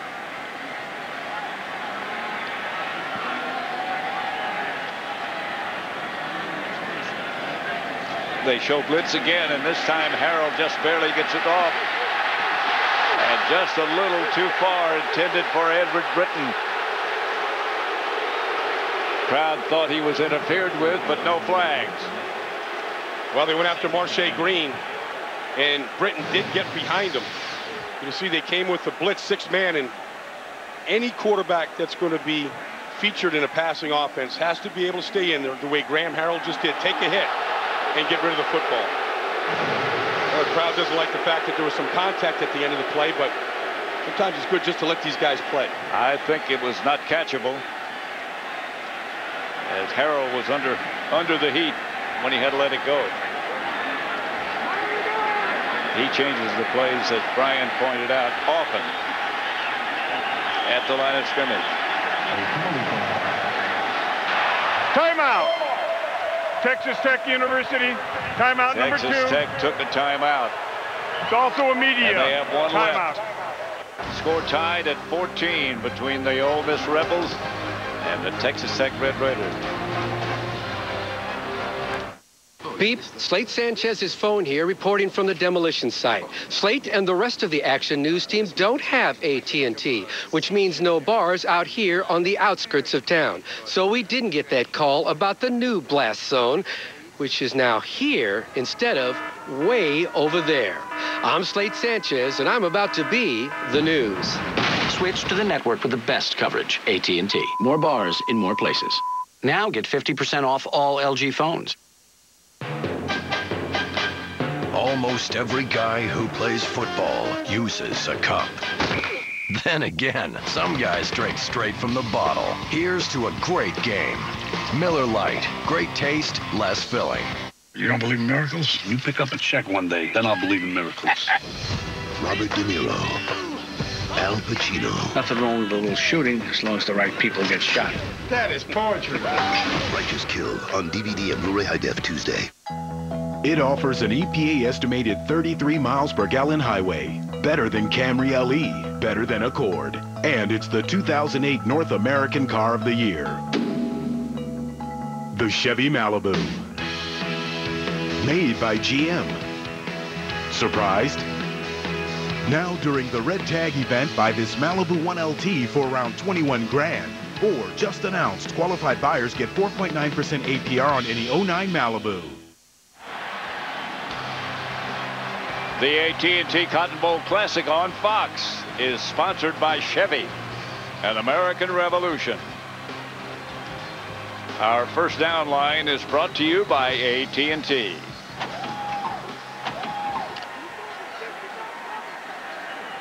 Second and 10 for Texas Tech when the action gets started. Again, the Red Raiders have a huge offensive line. All of them 350 or better. The draw play, straight ahead with room. That's going to be close.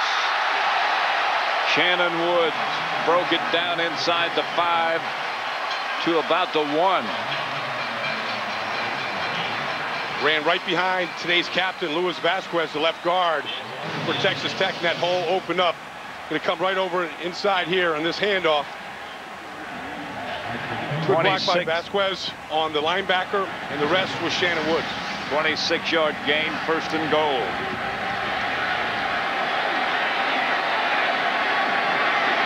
Harold changing the play again at the line of scrimmage and up under to make sure that the offensive line hears what he's calling. Throws the pass. Touchdown to Michael Crabtree. On the way down, he made that reception. Harold's throw on the money, but Crabtree with an outstanding effort. I think the key word is money, because that's what this combination has been the last 2 years. It's been money. Graham Harrell to Michael Crabtree, just breaking the NCAA records for most touchdown passes in history. Now Graham Harrell above Colt Brennan with the new standard. Matt Williams for the extra point to make it 21-14. That's successful. And the Red Raiders back on top by a touchdown. It's 21-14. That's 1 latte. Keep the change. Whoa. You can use that change to get double the beef for only 89 cents. Double the beef. You really just pushed a button. Change the way you see change. Taco Bell's cheesy double beef burrito. A double portion of seasoned ground beef smothered in melty nacho cheese sauce. It's double the beef for only 89 cents. Can I get some change, please? Why pay more? It goes 0 to 60 in 5.3 seconds, making it faster than a BMW 550i, and it's more fuel efficient on the highway. The Pontiac G8 GT. Made by GM. Surprised? Or get a 2009 Pontiac G8 starting at $25,479 during the Buick Pontiac GMC Red Tag event. Plus, get the best coverage in America. Hurry! Red Tag event ends January 5th. He's boldly gone where no man has gone before. When did that happen? This January, television's most difficult doctor is taking on a new night. Great. Now everyone knows.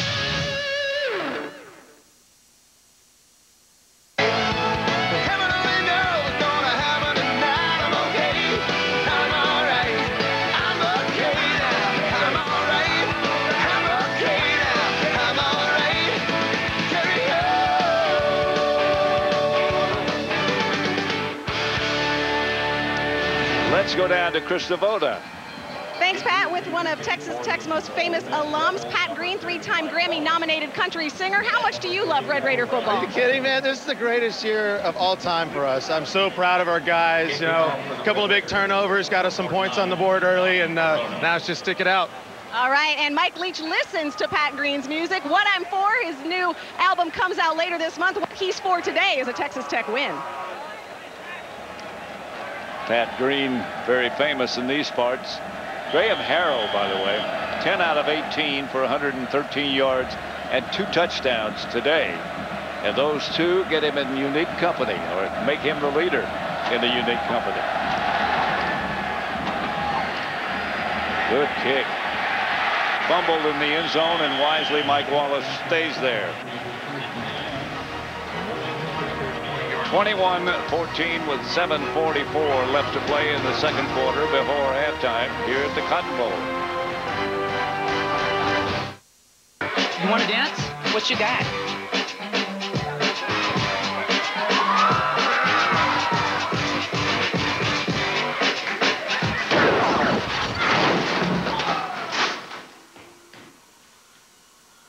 Want to get away? Now you can. With Southwest Airlines Internet Specials, you can fly to destinations nationwide for just $49 to $99. Purchased by January 19th. Low fares, no hidden fees. They come with a 5-year, 100,000-mile powertrain warranty, roadside assistance, and 1 year of the safety and security of OnStar. Buick, Pontiac, GMC. All made by GM. Surprised? Just announced. Get 3.9% APR financing for 60 months, plus $2,500 bonus cash on an 08 Sierra. Or get $8,000 total cash back. Hurry. Offer ends January 5th. This January, American Idol is back for a phenomenal new season. Down, down, down on my knees, Barracuda. Welcome to Hollywood, girl. And this year, we're building an idol like you've never seen before. A new fourth judge will shake up the judges' table. If Simon misbehaves, are you going to spank him? With new surprises. Look out! Go. And some new beats. I might have got the words, but it's oh so cool because we oh so tight and we oh so smooth. Hey! The game is changing. They're in for the biggest treat of their life. But some things never change. 'Cause ain't no mountain high enough. Next. American Idol. The new season begins Tuesday, January 13th on Fox. I'm sure you're dying to know. His name is Raider Red. Wonder why. The red hair, the red beard. Could be. The name Red Raider. Raider Red. Great legion of fans who followed the Red Raiders to Dallas for this contest. A lot of alumni here. Here straight ahead is the Ole Miss running back, Brandon Bolden. And he picks up good yardage, about 6. Pat, the man responsible for Texas Tech's defense is Ruffin McNeil. Right. He was elevated to that position about halfway through last season, and almost from the day he took over as the coordinator, this Red Raider defense has improved. He's given them an identity. Not easy to have an identity on a team that's so well known for its passing. But I love one of his lines. He said that cloudy minds, slow legs. Clear minds, fast legs. They need to play with fast legs in this series. And that's why he shuffles so many people on his defensive lines. Timeout number 1. To keep them fresh. Ole Miss takes this timeout. They have 2 left in the first half.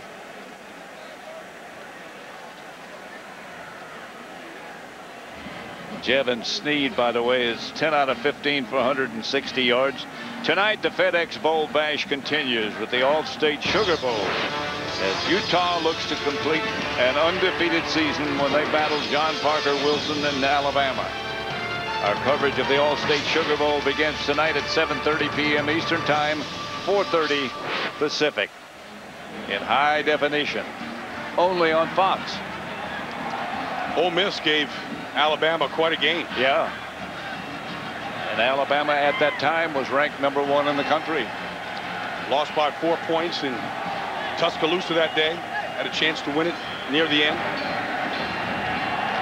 Nick Saban was very impressed by this Ole Miss team. I think I am too. Are you? Oh, yeah. McCluster gets close to first down yardage. Got to get across the 30.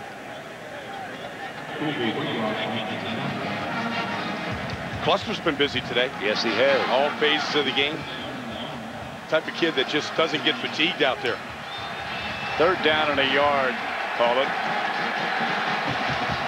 The Ole Miss band, as you would expect, in attendance. They need a yard. Sneed will get it outside the 30. That yellow line you see, of course, is the first down. But that's not official.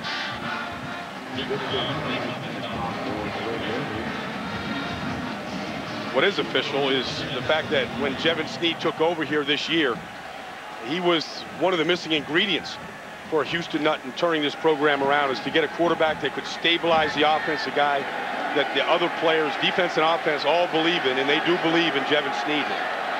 And they believe in Houston Nutt as well. Here's Sneed, back to throw it.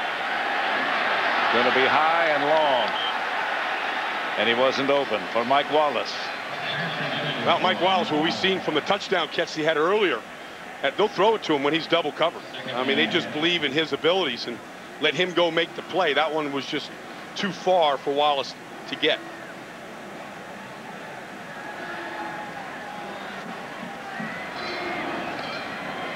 Second down, 10. 2 wide receivers go left for Ole Miss, 1 right. As usual, Sneed has a back in the backfield with him.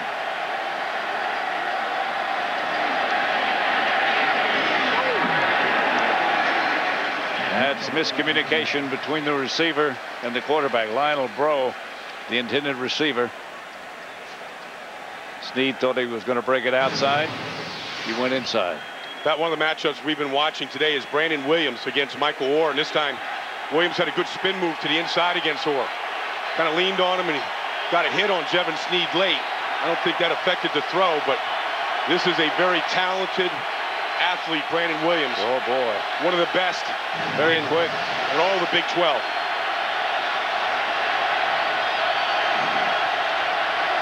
Here is Snead, and again, a timeout for Ole Miss.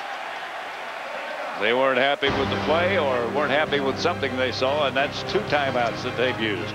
1 left. $5. $5 footlong. Footlong. $5. $5 footlong.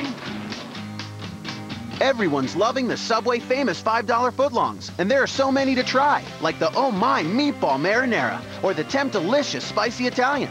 $5 footlongs at Subway, all day, every day.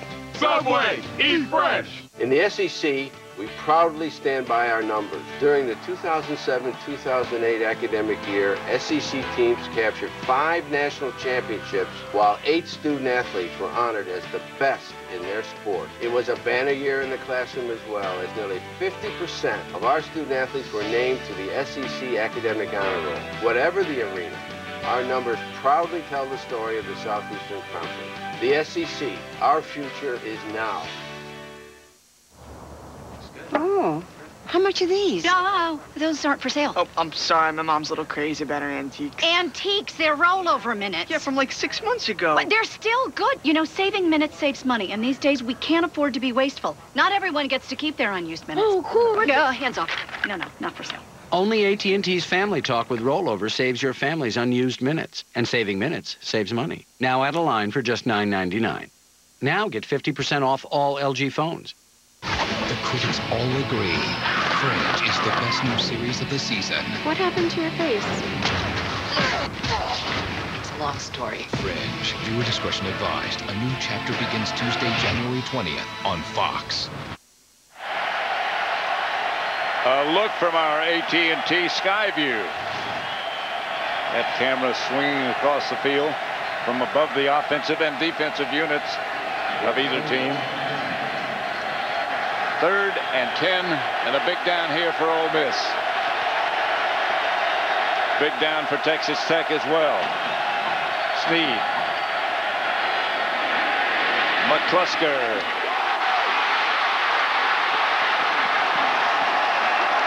He is elusive. Nice call. Nice call on the wide receiver screen to McCluster, who's having a heck of a day. Picks up a couple blocks. 32-yard pickup. Goes in motion. Jamal Wall out there, comes back for the ball. Gets a good block out there. A couple linemen down there laying some good blocks. I'm telling you. The guy's throwing the blade out there, just chopping him down at the knees. And McCluster's a hard guy to find. He's little, but boy, is he quick. 1st and 10, Ole Miss at the 37-yard line. McCluster again picking his way inside the 30. Let's go down to Jeannie Velasco. Well, Jevin Snead knows football, but he also knows timing is everything. He's making a lot of trips to the sidelines to readjust plays with Coach Nutt, hence the timeouts. Of course, out of high school, he committed to Florida, only to have a guy named Tim Tebow swoop in for the Gators. So he went to Texas, only to take a seat, watch some guy named Colt McCoy put together a breakout year. With Heisman candidates in his way, Snead realized he needed to create his own opportunity. He certainly has with Ole Miss, and they're working on it right now as well. He has done a good job indeed.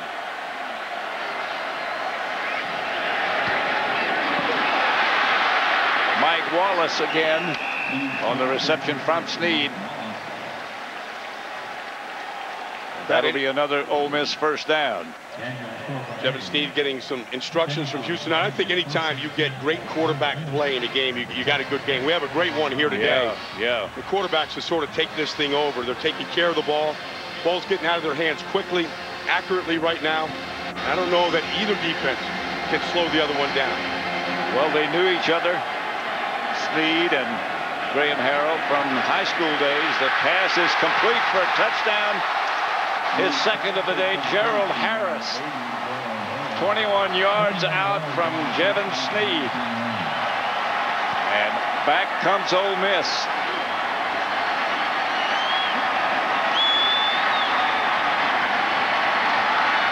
There's another perfect throw from Jevin Snead. Rubber McNeil's got a few more beads of sweat on his brow. Yeah. After that drive, he just saw the Red Raiders give up. Sheen for the extra point.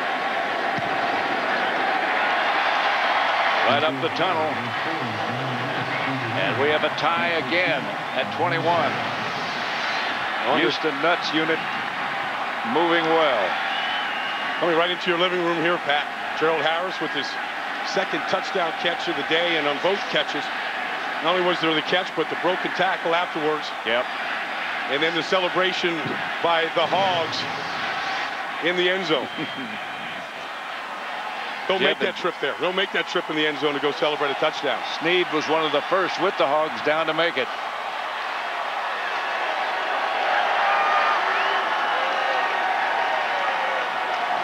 David Hankins to kick off for Ole Miss, a redshirt freshman. On stage for one of the first times.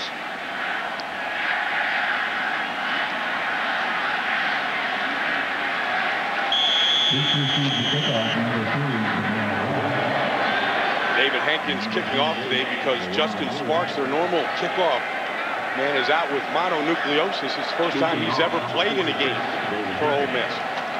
This is a decent kick to the 5. Fielded by Jamar Wall. Wall, and the coverage is, as it has been all day, pretty good. Texas Tech University is a finalist for the Pontiac Game-Changing Performance of the Year.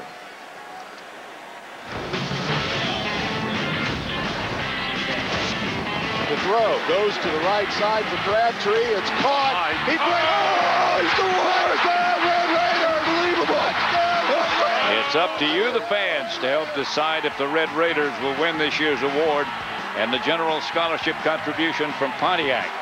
Vote now at Pontiac.com NCAA to help determine the winner of the Pontiac Game-Changing Performance of the Year, which will be announced at the FedEx PCS Championship game on Fox. Penalty marker down. Pat, I don't know if that play is going to win the award this year, but every time I turn the TV on, I'm watching a replay of it.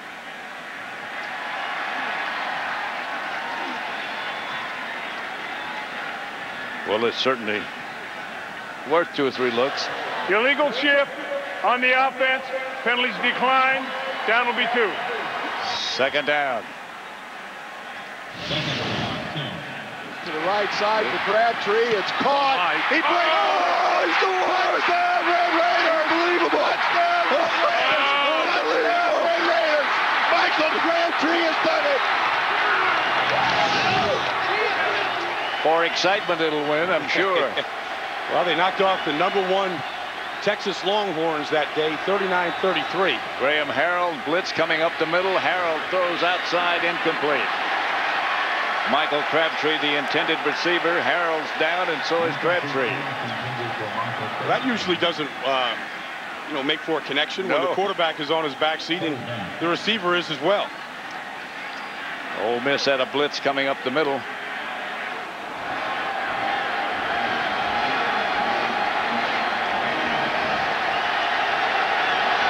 (21-21) the score. Texas Tech and Ole Miss. Good first half. Here's Graham Harrell back to throw. He gets that screen again to Crabtree. But Crabtree, who is such an athlete, although hindered by that bad ankle, can't run like he usually does. But he is really some athlete. Well, he's strong, and he almost got that. In fact, in 4th and 1, there's no hesitation here by Texas Tech. They're going 4th and 1. Harrell, quarterback sneak. And he's going to be close. Ole Miss says he doesn't have it. He ducked his head and sneaked ahead. Gutsy call, because that was every bit of a yard that he needed. Maybe, maybe not. If they didn't make it. They're all loaded up in here. Yeah. Got Parade Jerry, the All-American, right in the middle. He went underneath him, which is what you want to do, just submarine yourself. Unpopular with the Ole Miss fans is that first down awarded to Texas Tech. Graham Harrell out of the spread as usual.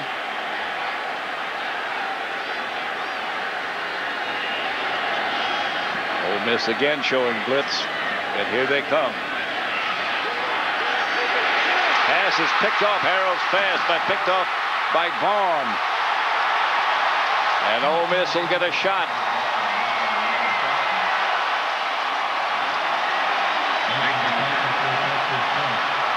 It's only the 8th interception by Graham Harrell all season. But in the biggest game here, the Cotton Bowl, Cassius comes up one-on-one coverage here. That's one thing that Texas Tech said they relished. We hope for one-on-one. We hope for man-to-man. They think they can beat any man-to-man, but that time Vaughn was not to be beaten. 1st and 10 Ole Miss at the Texas Tech 45. Here's Snead. Look out behind you. Has time to get it out to the sideline just before he went down. Incomplete. Shows us some of the athletic ability of Jevin Snead there to be able to get away from those defenders just to get rid of the ball. And with 2:46 to go in this first half, Pat, this is the highest scoring Cotton Bowl in the first half of all time.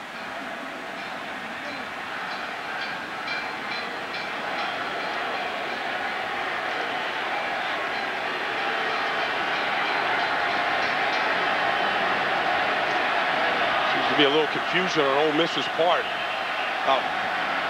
And they take another timeout as a result of that confusion. And that's all of their allotted timeouts in this half. Ole Miss.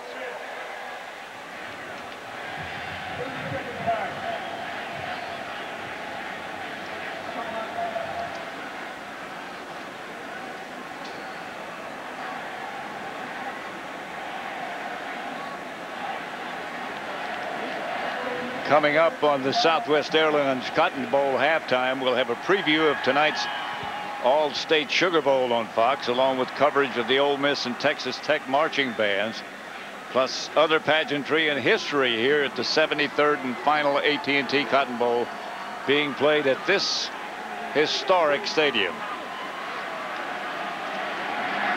They've enlarged and enlarged, and this stadium has gotten to where it seats over 88,000.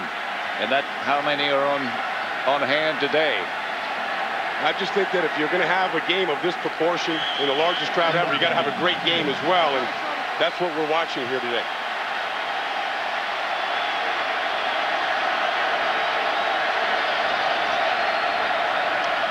Hand off to McClusker, and he's got some room, and look out. Stays on his feet.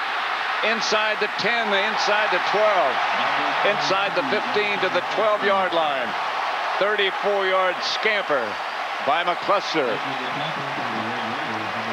Charbonnet made the tackle. Do about every move in the book. Yeah. Going to tap himself out on this one. When he taps this helmet, give me a little blow here, but through the hole. There's a cut. There's a cut. Dip the shoulder. Go out in the backyard and try that one. Yeah. At halftime today. Little spin move at the end. Heads up. Like a Ferrari racing through the streets.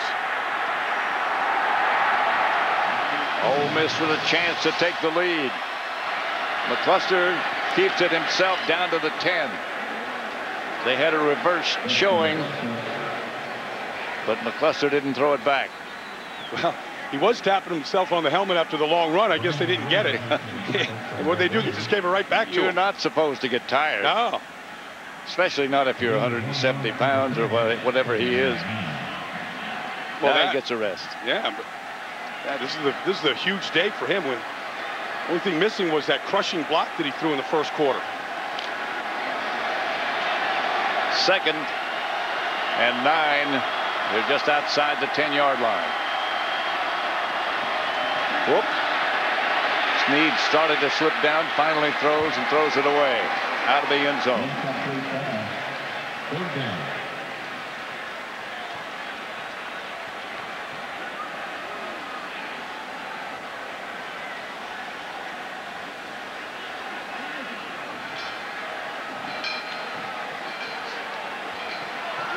Mike Wallace coming back onto the field for the Rebels. Caught the long touchdown pass of 41 yards from Jevin Snead. He goes wide right, a lot of room to work. On 3rd down. They can make a first down without a touchdown. And Snead just pulls it down. Something happened. Flag on the play. Delay of game on the offense. A delay against Ole Miss. That's costly. The whole time. Houston Nutt doesn't necessarily agree with it. He wanted the clock to be reset.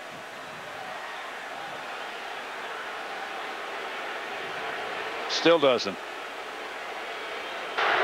There was no foul on the play. The play clock did not start. Houston was right. The play clock to 25 seconds.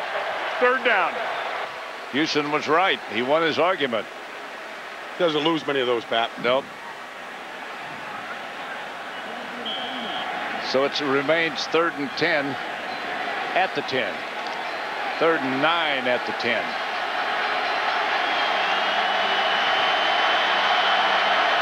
Here's Snead back to throw it. Fires, incomplete. Almost picked off, and that one would have been gone long in the other direction by Nickerson. Knocked down, and here comes the field goal unit for Ole Miss. Jevin Snead's got to be fortunate that this ball wasn't intercepted.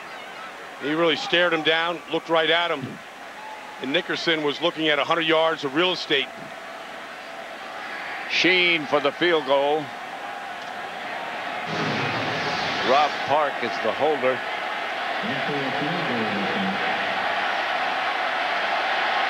28 yards about.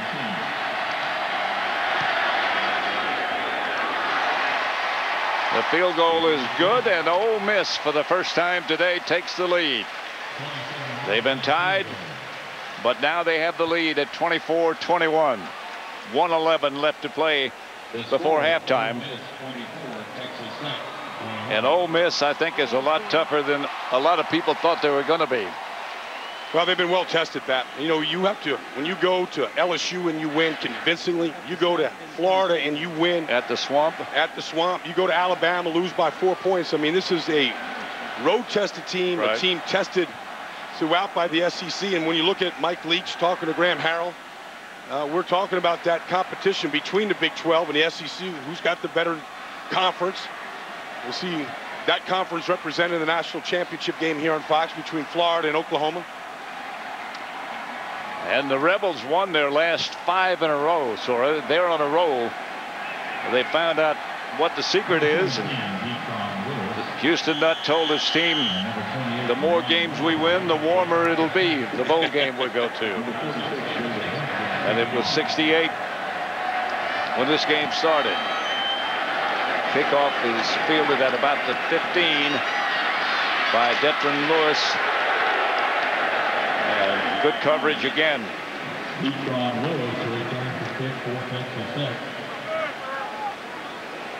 In 2004, Eli Manning came to Dallas with some big shoes to fill. The Rebels were seeking their first major bowl victory.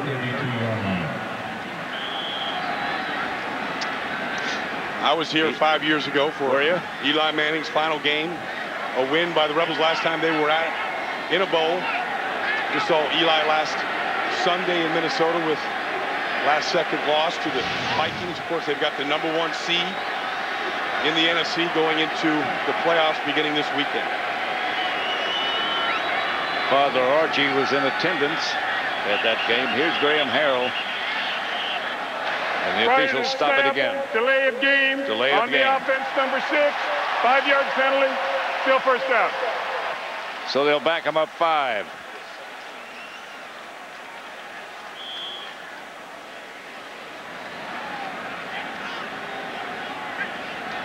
Never gotten the feeling that Graham Harrell has really gotten into the rhythm that we see him on so many weekends throughout the season get into. Well, his key receiver, Michael Crabtree, has not really been a factor so far. Harrell looks in that direction. Gets it to Shannon Woods. And they'll pick up a few, not many. Clock running with 45 seconds left before halftime. 2nd and 9. Harrell back to throw. Dumps it outside. Shannon Woods again, and this time he's close to first down yardage.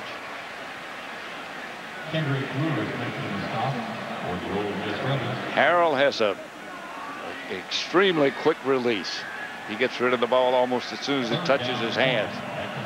Almost like a double play combination. Yeah, like turning a double play at shortstop. Yeah. Ball's in and out of his hands. They practice that every day on those type of drills. Here comes the blitz, so that Ole Miss fakes a blitz, and there they go. Edward Britton, the receiver from Harrell this time, and they move the sticks again.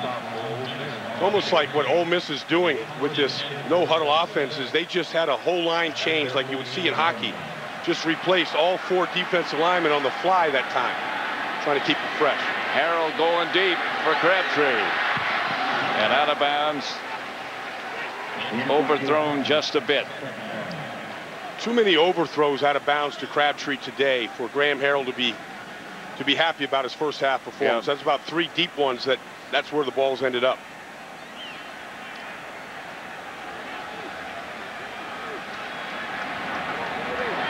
See, because Texas Tech doesn't huddle up, Ole Miss doesn't huddle up. They just line up right where the offensive players are. No huddles on both sides.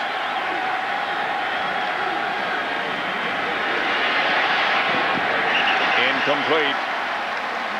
Intended for Swindoll.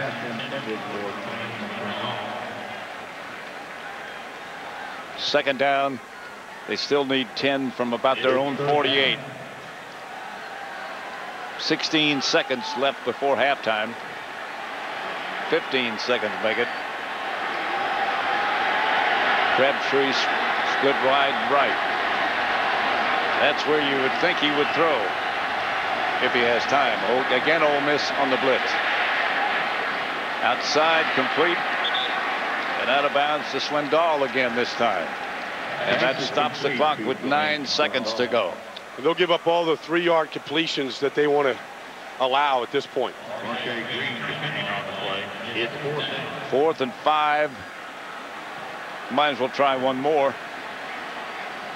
The indication from Mike Leach.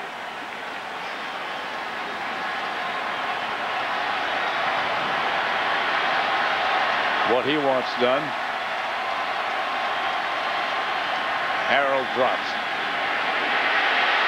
Harrell has some time to run. And off to run he does. And look at this. Graham Harrell dives down and out of bounds at inside the 5-yard line, about the 3.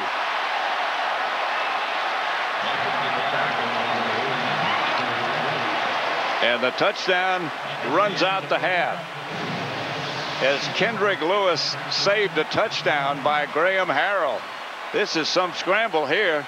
Well, it's a great scramble. He's not sure. Should I get down and maybe get out of bounds before I can save some time on the clock? And he realized that there was too much time already on the scramble. He just got as much as he could, but Kendrick Lewis saved. That's the end of the first half with the score Texas Tech 21, Ole Miss 24.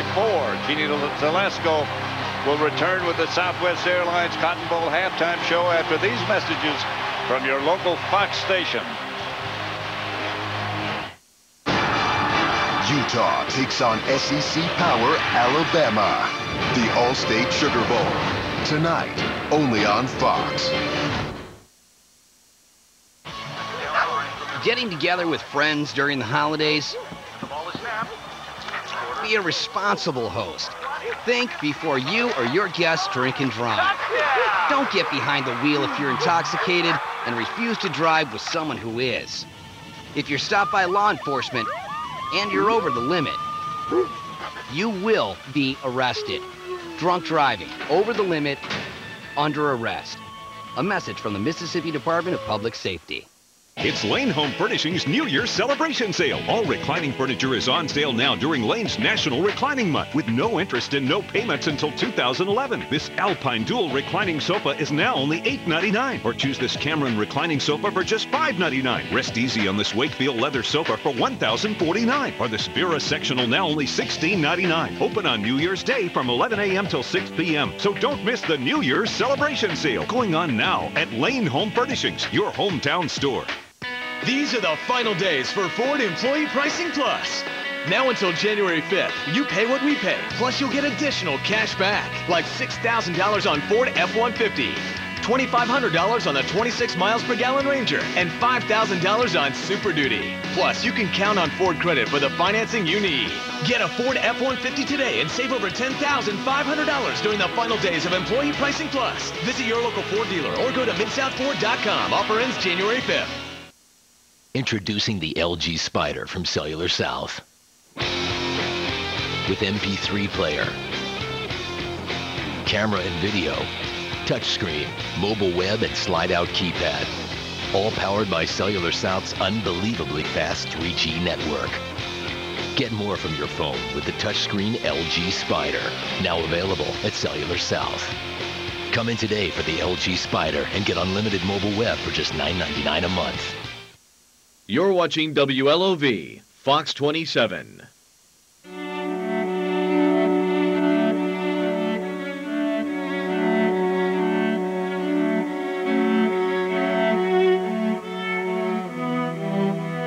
There are 380,000 NCAA student athletes. And most of us will go pro in something other than sports. In something other than sports. To learn more, go to ncaa.org. Alzheimer's disease knows no boundaries, impacting as many as 5.2 million Americans. It can affect anyone, your grandmother, mother, or brother. I'm 52 years old and have Alzheimer's disease. I work with the Alzheimer's Association to raise funds for critically needed care and research. Fox Sports asks you to join our team to help stop Alzheimer's and end this disease. Please go to alz.org.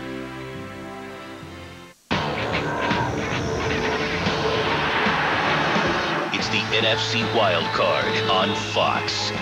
Donovan McNabb and the Eagles overcame extreme odds and rallied to make an incredible run into the playoffs. But Adrian Peterson is ready to lead the division champion Vikings deep into the postseason. The NFC Wild Card, Sunday in HD on Fox.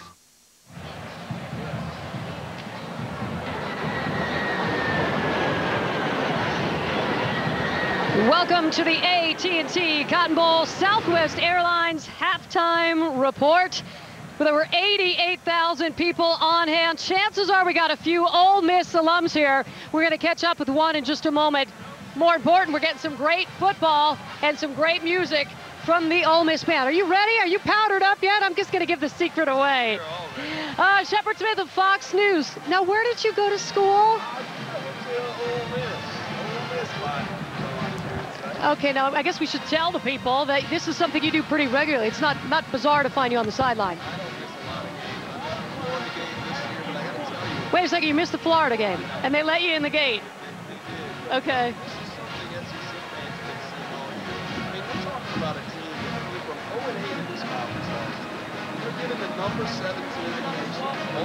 And winning at halftime after a debacle at the beginning. Amazing, not surprised. Yeah, okay, correction. This is apparently the Ole Miss halftime report. They're playing behind us. There's a little bit of music. Why don't you tee up the band and we'll listen for a little bit. That's the pride of the South, the University of Mississippi Marching Band. Listen.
right, the pride of the South, no doubt. Final comments before we send you off on a reporting job? Well, before you send me off, you know, the final comment, I think, is Houston Nuts changed this university and this program. Recruiting, if you're in the Mid-South and you want to play football, it's Ole Miss. All right. It's a new generation. It's getting so deep. You know what we need to do? We need to let you know that Texas Tech is going to offer up a musical response in just a moment. But the bowl bashing, of course, continues on Fox. We're going to get you an update from the Sugar Bowl. You don't have to leave your couch. Kenny Albert, take it away. Thanks, Jeannie. Tonight in New Orleans, the 75th All-State Sugar Bowl as the 12-1 Alabama Crimson Tide meet the only remaining undefeated team in the nation, the 12-0 Utah Utes. And Darryl, with a victory, the Utes would set a new school record with their 13th win of the season. An opportunity to rival or perhaps even surpass that great 2004 team, quarterbacked by Alex Smith, coached by Urban Meyer. And you know that Kyle Whittingham has been in touch with his old friend to get some inside information on the Crimson Tide. I like Brian Johnson, the quarterback's approach in this game. We are not playing the tradition of Alabama. We're playing the 2008 Crimson Tide. Unfortunately for Utah, a very good football team. A football team that won their first 12 games and were ranked atop the polls for 5 weeks. And I don't think it's a question of Alabama looking past Utah. I think it was more of a challenge of getting them to refocus on Utah after that disappointing loss to Florida in the SEC championship game. And if their preparation this week is any indication, mission accomplished. We saw their last practice getting ready for this game. It was fantastic. Up-tempo, flying around. The linebackers are the key to slowing this spread offense down for Utah. Dante Hightower, Rolando McClain, outstanding. For Alabama, Darryl, their record 13th Sugar Bowl appearance. For Utah, it's their first. Jeannie, back to you. Gentlemen, thank you so much. Shepard Smith gone now, so fair and unbalanced. We'll continue with more from Texas Tech after this. We've done so many secret things over the years in the name of protecting this country. We've created two worlds, ours and the people we promised to protect.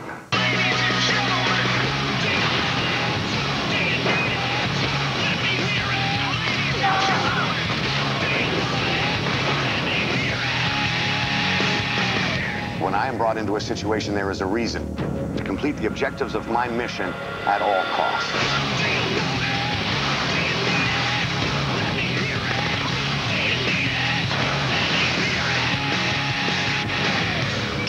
The two-night premiere, Sunday, January 11th on Fox. I didn't kill her. He can spot a lie in the blink of an eye. He's lying. Dr. Cal Lightman created the science of deception detection. The average person tells 3 lies per 10 minutes conversation. And with his team of experts. Have you ever been to a club called Centurion? That guy's lying his ass off. There's no truth they can't find. The question is never simply if someone is lying. It's why. No secret they can't discover. Body language tells the truth, even from the grave. No mystery they can't solve. I didn't kill Miss McCartney. But you know who did. Tim Roth. What am I supposed to believe about you? Whatever you want. It's what everyone else does. Lie to Me. Series premiere Wednesday, January 21st on Fox.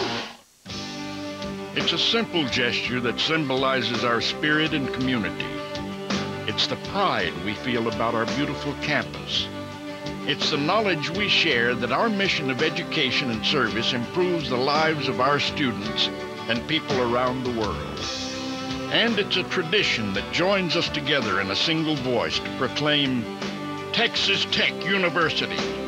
From here, it's possible. Excitement is building in Fun Central, Arlington, Texas.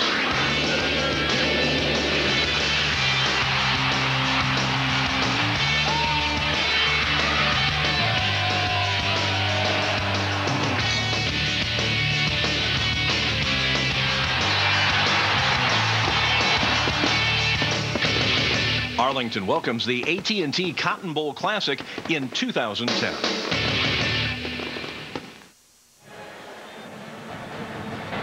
Welcome back to the AT&T Cotton Bowl Southwest Airlines halftime show on Fox. As promised, the Red Raiders do indeed have a band. They're taking over the field at the Cotton Bowl. Enjoy.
Well, the Red Raiders band, just a part of the celebration here at the final Cotton Bowl at Cotton Bowl Stadium. And we're going down memory lane. So our Krista Voda caught up with a man who graced this field and laced him up for the Red Raiders some 70 years ago. Krista? Yeah, talk about memories. Before this year, the last time a Texas Tech team started the year 9-0 was 1938. That team went to the 1939 Cotton Bowl. We are joined by the only surviving member of that team, Lonnie Primo McCurry. It's been a long time. Do you still have memories of being on this field? About 70 years when we were down here, yeah. And then you asked me, what did you say, Boo? I said the memories. Does it seem like just yesterday, or does it seem like 70 years ago? I remember right down on that far corner at the end of the game, we were on the 2-yard line, and the gun sounded, or we could have gone in for another touchdown to tie it up. Well, unfortunately, Texas Tech lost that game in 1939. 70 years later, are they going to win this one? I hope so, but right now it looks like they could go 4 for 4. That means we'll lose all 4 of the Cotton Bowl. If they don't kick up a little bit, if the defense doesn't start leaking, or quit leaking, then we're in trouble. He's an analyst, Jeannie. I think he's going to take our job. Also a Purple Heart winner from World War II. He turns 90 in March. Happy birthday. All right, more from North Dallas as the AT&T Cotton Bowl Southwest Airlines halftime report continues after this. You're on.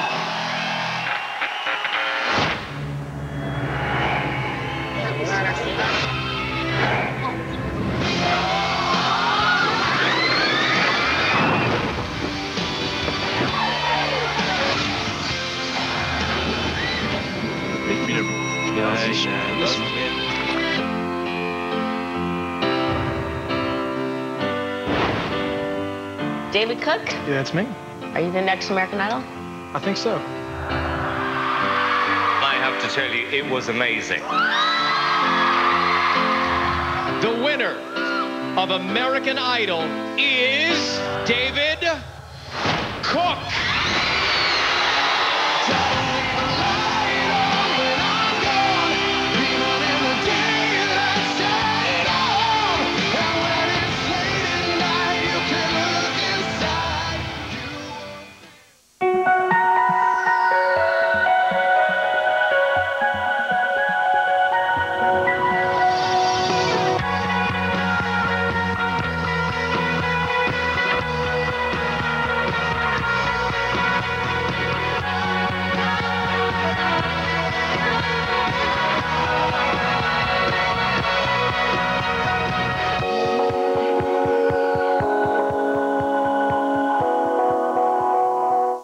Since 1848, the University of Mississippi has prepared young minds for the challenges of a changing world. Today, our forensic chemistry program ranks in the top 5 nationally. We're home to the world's largest blues archive. And the Center for the Study of Southern Culture. We're pioneering the use of sound waves in the creation of alternative energy sources. Developing life-saving pharmaceuticals. And providing the stage for the first presidential debate of 2008. The University of Mississippi is leading the way.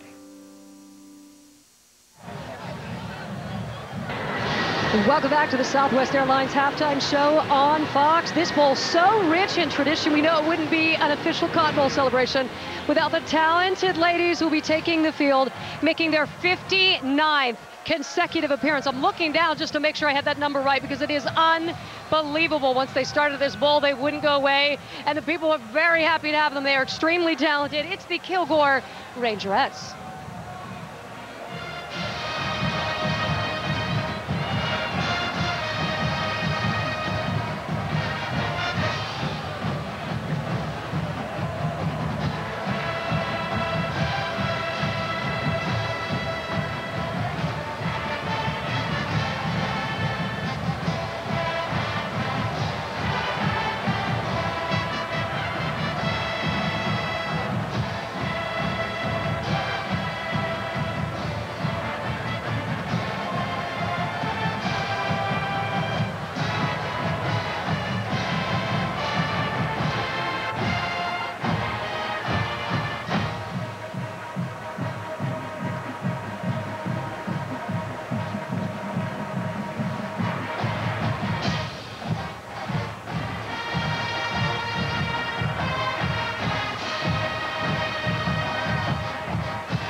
stadium, we've all heard it said that a picture says 1,000 words. So it's a wonder how James Brad Bradley isn't speechless at this point.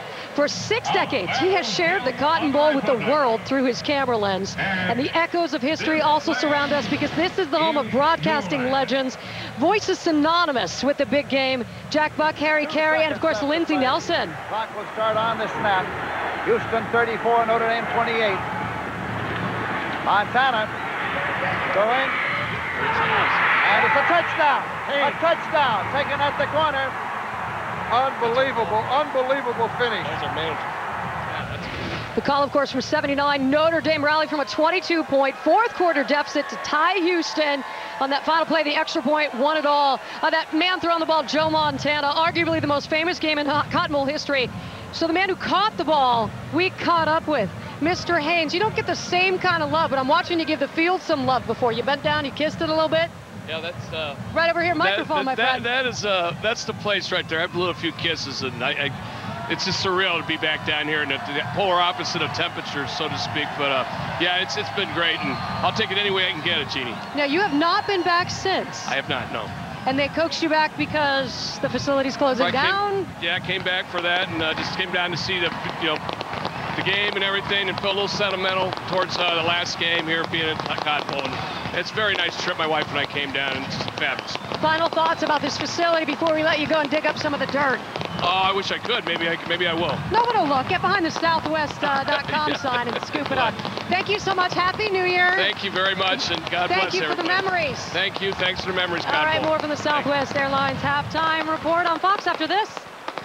Happy New Year 2009 from the A-Team. Donovan McNabb and the Eagles. Adrian Peterson and the Vikings. The NFC Wildcard, Sunday in HD on Fox. These are the final days for Ford Employee Pricing Plus. Now until January 5th, you pay what we pay, plus you'll get additional cash back. Like $2,500 on Ford Focus, $2,500 on Fusion, and $3,500 on Edge. Plus, you can count on Ford credit for the financing you need. Get a Ford Fusion today and save over $4,200 during the final days of Employee Pricing Plus. Visit your local Ford dealer or go to midsouthford.com. Offer ends January 5th. Getting together with friends during the holidays?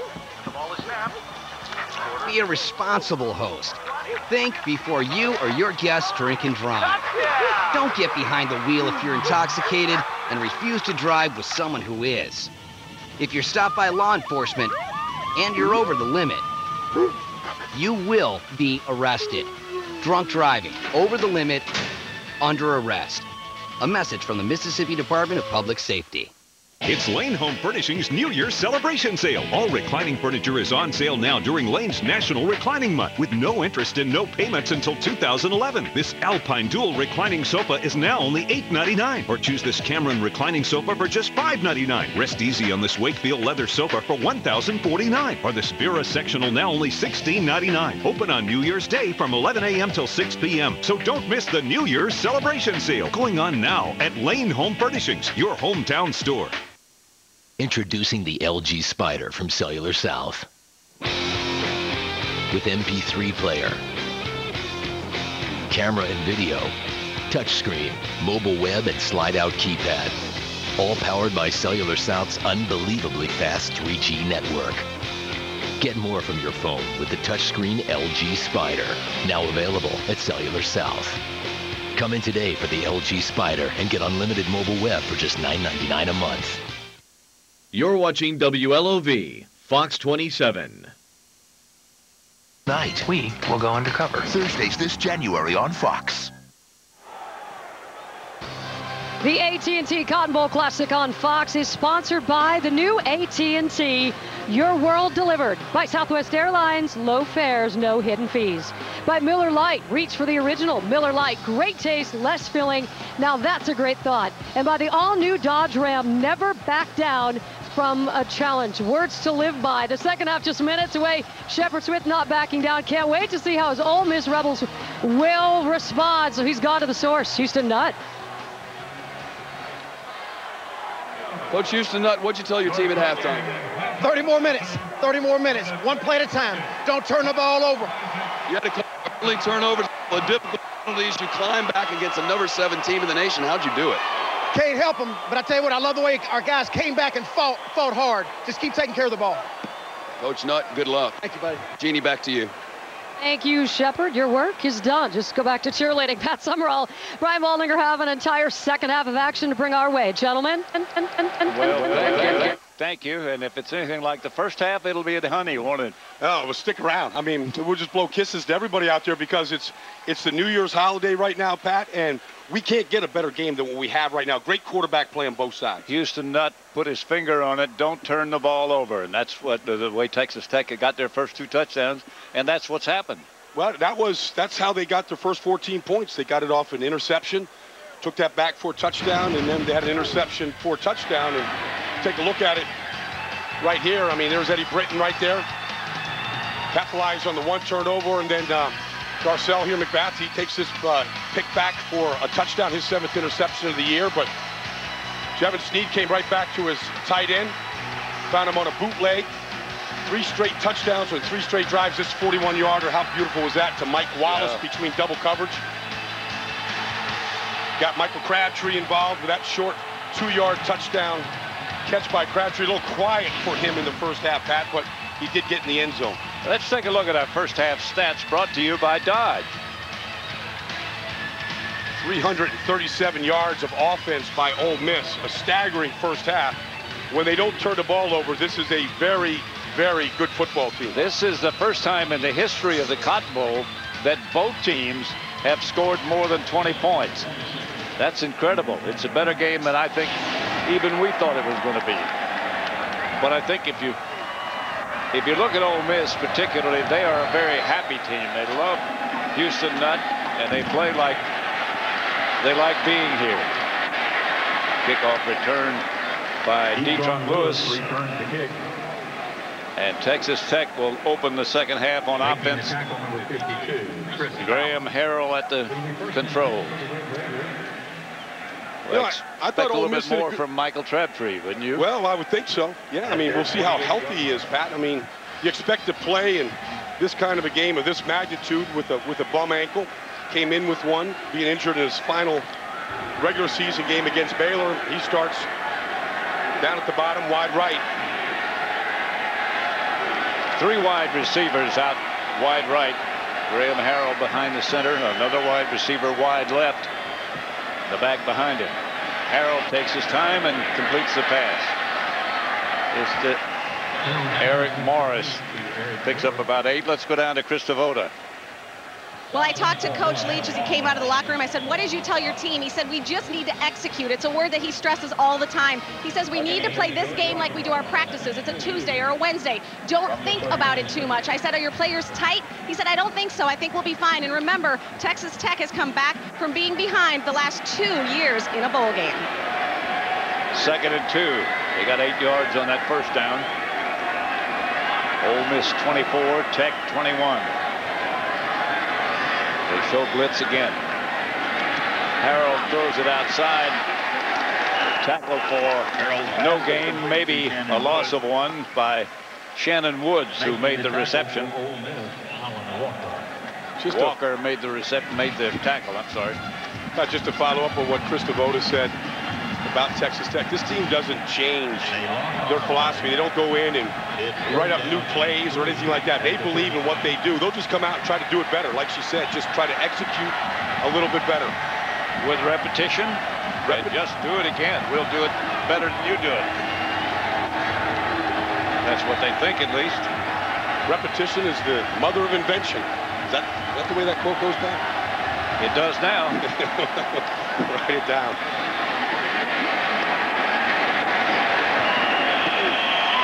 Don't know if he got enough to get the first or not. I think he did. They'll move the chains after they decide where they're going to mark it. First time they've been in that formation with Ryan Hale at the BH formation, number 47. Enough for the first down. Shannon Woods and Baron Batch, the 2 running backs, very underrated backs in an offense that's so well known for their passing efficiency. They sort of go unnoticed as runners, but they're pretty good. Again, the Rebels blitz.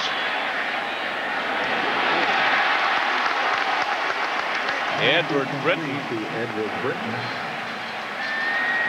First and 10. In order for that pass to be completed, Pat, they needed good pass protection. That time, there is going to be a corner blitz coming here, and Baron Batch is going to come over and meet it. Protect the backside of Graham Harrell. Very good in protection. Very aware and got over there in time to pick up that free rusher. Another first down as Tech is on the move. They show blitz again. Harrell saw him coming, and they picked it up pretty well. Crabtree makes the reception, and these last two catches are this is incomplete. I beg your pardon. He didn't make the reception, but the last two have been diving catches. That one almost was. Crabtree just got bumped by one of the Ole Miss players coming off the field. He's going to go down to meet this ball. He's going against Marche Green. Good in cut. Ball slipped through. You can see that it was just trying to hide it, protect it, so that maybe the officials wouldn't see it, but they were right on top of it. 2nd and 10.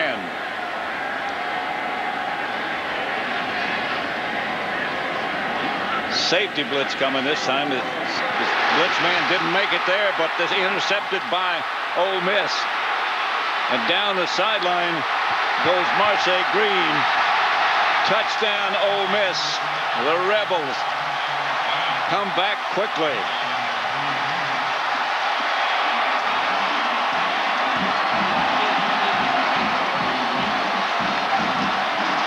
Well, Marche Green is the benefactor of Michael Crabtree slipping on that play. 65-yard interception return. Here's Crabtree. He's going to come down against Green, but his feet are going to come out from underneath him. A couple times he slipped today. There he is. Green is just waiting there for a nice holiday gift. Picks up a little convoy on the way. Yes, he does. And the convoy gets blocking all the way into the end zone.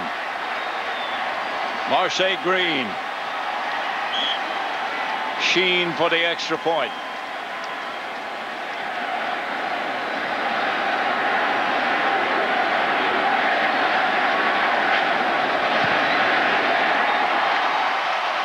Extra point is good, and the Rebels lead by 10, 31-21. Ole Miss over Texas Tech.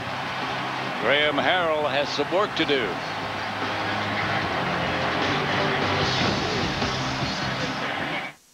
Big, hey, happy holidays. Snowball's phone. Snowball doesn't have AT&T, so no bars out here at the Winter Cottage. So we didn't get your call warning us about the heat wave that's coming right about now. You know, the one that's going to turn me into a big puddle of buttons and carrot sticks.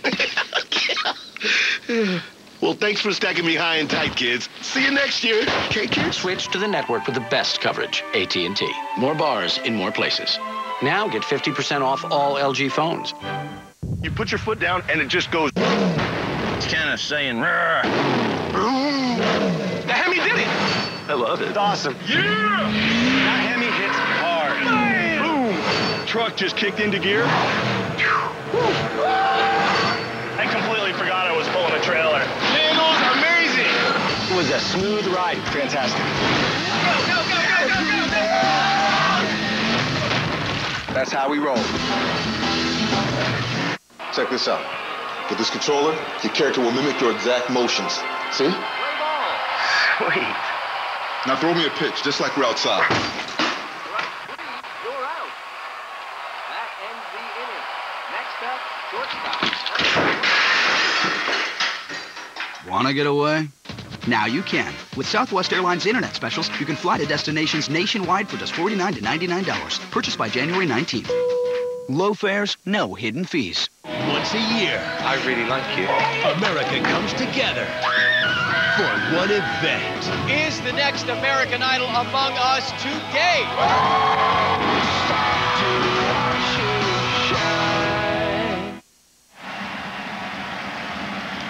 Ole Miss 31, Texas Tech 21.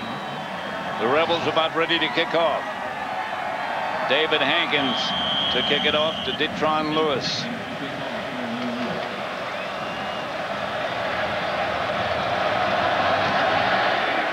Better kick this time. Chases Lewis, who'll bring it out from a yard deep in the end zone. Just outside the 20, about the 23. That's where the Red Raiders will take over. Graham Harrell, his intended receiver on that timing route, slipped down, and the interception went for a Rebel touchdown. Well, here's the play again. I mean, Michael Crabtree is just going to come off, kind of running out, and he loses his feet underneath him. Not even going full speed. That ball is supposed to go to the outside. He's thrown it to his back shoulder. Yeah. You mentioned that he's got a bad right ankle, but that didn't look like that was the result of a bad ankle. I mean, he just got his feet tangled up coming out of it. Ole Miss ahead by 10. They show blitz again, and here they come again. Harold just has to dump it to the left. Nobody was expecting it, and nobody turned around. Now, Harrell is a 72% completion quarterback, only threw 7 in 568 attempts. 1 out of about every 80 passes today, 2 in 34. And you got to credit Ole Miss. Almost every single play right now, Pat, you're talking about a blitz coming and putting pressure on him, and that's certainly their formula. They're not going to stop coming because it's been effective. 4-man rush this time, no blitz. Pass is incomplete, good coverage. Swindoll, the intended receiver, but good coverage by Ole Miss. I said it before, but the Texas Tech receivers had said they hope that they're covered man-to-man, and that's what Ole Miss has been doing, and doing a good job of it. And you know what, Pat, when you get coverage like that on that play, it gives you more confidence to come back and cover them again. And here they are, right up in front of their grill again. You know what? We'll challenge them. We don't have any fear. Tech with those wide splits in the offensive line, and here comes another blitz by Ole Miss. This time it's incomplete again. Todd Walker, the intended receiver, just slipped through his hands. And Harrell and his offensive unit go 3 and out again. That's more than twice today. They'd only done it 9 times all season. And Tyrone Nix here in the picture has got to feel pretty good about what his group is doing. He was the one that introduced himself to Houston. He was at South Carolina with Steve Spurrier. Said he was ready for a change, and give that man a lot of credit for what he's doing here today. LaCour, the punter. Marche Green to bring it back. Slips one tackler, another one, and he could be gone. He could be gone. Did he step out of bounds? I'm not sure.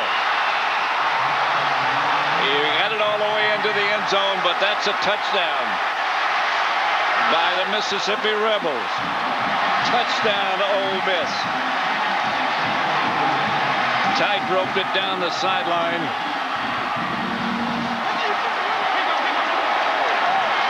63-yard punt return. Not official. He may have stepped out. Well, he's on the tightrope. Yeah, I think maybe he did. Timeout. The ruling on the field is under review. Under review. He may have stepped out of bounds. But wherever, it was a good return. Pat, he's a converted receiver. And in these last 2 plays that we talked about, he runs with the ball like a receiver. He just lost focus there, looking back at the Texas Tech defenders coming after him. He may have stepped out of bounds a couple of times. Maybe there. I talked to him before the game, Pat. He was excited to play today. He said, I just want to compete. I know all about Texas Tech's offense and the passing game and all that. Give me a chance out here today to go compete against these receivers and that quarterback. And he's coming out on the winning end right now.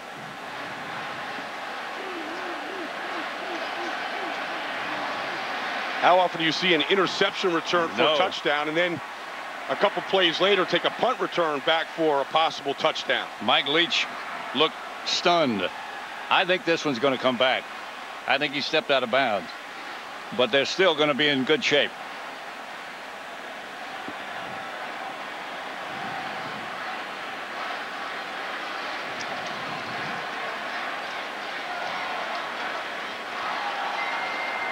After review, it was determined the runner stepped out of bounds at the 9 2/3 yard line. First 9 down and 2/3. 10, Ole Miss at the 9 2/3 yard line. I've done a lot of football games in my life, but I never heard of 9 2/3. Have you? Well, no, I haven't, Pat. I really haven't. I mean, they're getting more specific now. Yep. I guess that's the 2/3. I guess. Right there. I mean, that's about the 9 2/3, I guess. I don't disagree with it, but well, I don't know about the measurement. That'd be about 24 inches. That short means, of 10 yards. That means that it's going to be first and goal from here. Okay. That's a good way to put it. Yeah.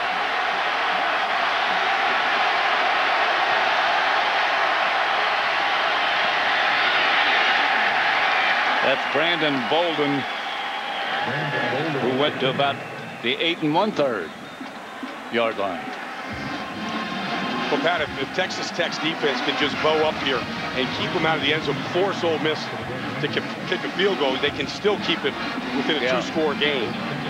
Give up that touchdown, all of a sudden now you're into a 3-score affair. It's going to be tough for any offense to come back from. They'll have something special right here, I think.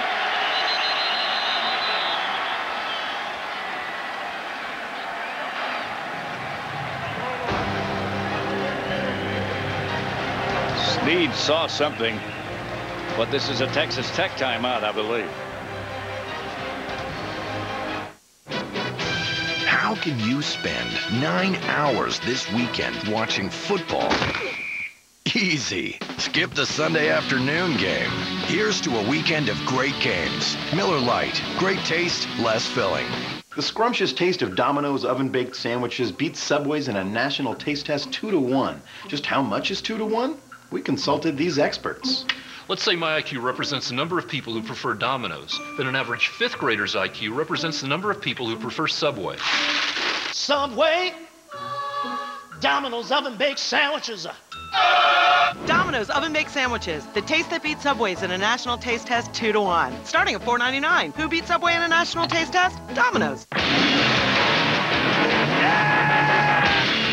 Oh, it's got like toolboxes. Ah! It's a Ram box. That's pretty freaking cool. You know, you need that space. Put some fishing poles in there. Shovels and hammers and stuff. Go, go, go, go!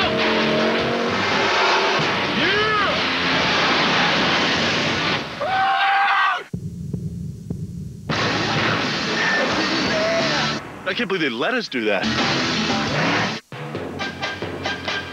Almost every guy who plays football uses a cup. Then again, some guys drink straight from the bottle. Here's to a great game. Miller Lite. Great taste, less filling.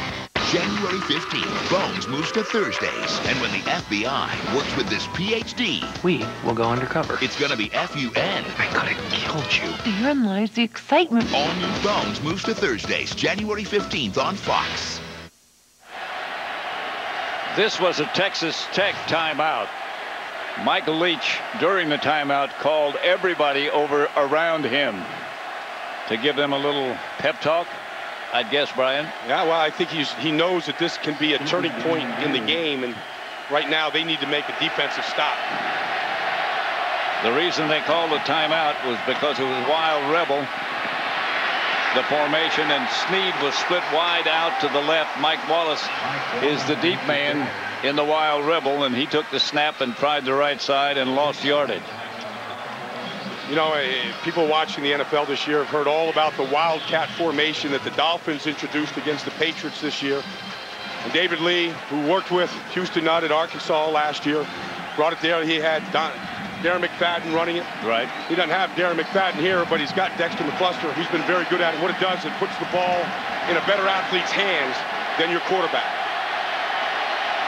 Snead is back in conventional position now and throwing, scrambling, maybe, maybe not. And the Red Raiders put the heat on him, but led by Brandon Williams, who gets the sack. And here comes the field goal unit.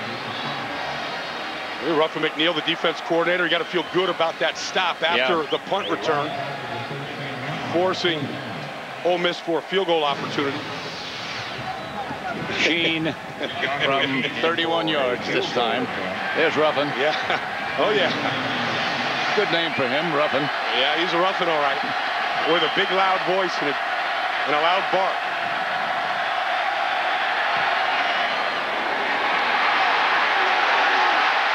Sheen's field goal is no good.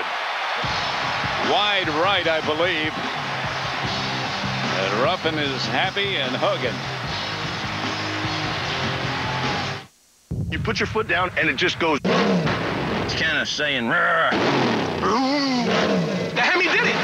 I love it. It's awesome. Yeah! That Hemi hits hard. Bam! Boom! Truck just kicked into gear. I completely forgot I was pulling a trailer. Man, those are amazing! It was a smooth ride. Fantastic. Go, go, go, go, go, go, go! That's how we roll. Kind of one-up me again, huh? It's totally fair. They're in terms. Yeah, but adding bacon and cheddar to a Gordita Crunch? Sorry. Crunchy, chewy, cheesy is now unstoppable with bacon and cheddar. Taco Bell's new Bacon Cheddar Gordita Crunch. Think outside the bun. The pattern. What is it? There are things happening here I can't even begin to explain. I don't go back in. Others may die. And if you do, the death could be your own. You should know what you're getting into. Just when you thought things couldn't get any weirder. You need to kill her. Right now. One of our own has been abducted. Find Dunham. Fringe. Viewer discretion advised. All new episodes January 20th on Fox. We can't cure him, so we're going to torture him? Torture is the cure. Television's most brilliant doctor is bringing his own brand of medicine to Monday nights. I don't like Monday. I don't like On January 19th. I think he's faking. There's a new reason you'll love to hate Mondays. The Golden Globe nominated House. Don't have a family, do you? Left them all back on Krypton. House moves to Mondays at 8, 7 Central. January 19th on Fox. Let's take a look at the sequence of plays. This was Marche Green. Stepped out of bounds on the punt return. Kept Ole Miss out of the end zone. Then Mike Leach took a timeout, a team timeout, said this is the turning point of the game. Then they got an incompletion here by Jevin Sneed, ran the ball, stuffed them, and then the missed field goal here. And those are the type of sequences that can really turn the fortune of a game around and put it back into the hands of Texas Tech. Texas Tech from the 20. Graham Harrell as again Ole Miss shows blitz. Quick pass to Michael Crabtree. Crabtree gets close to a first down. They run that screen, that garage screen or whatever you call it, as well as anybody. Well, the door's open. Yep. And runs right through it. And he's coming back to the quarterback. Yep. We haven't seen that one today. Very effective. Get it to him in full stride. Let him turn up the field. He's such a good runner after he catches the ball, as are most of the Texas Tech receivers. Here's Harrell back to throw it again with no time. He does get rid of it. Almost picked off by Ole Miss. He let it go on the way down. Marcus Tillman put the pressure on. Crabtree's going out of the game, limping a little bit. Yeah.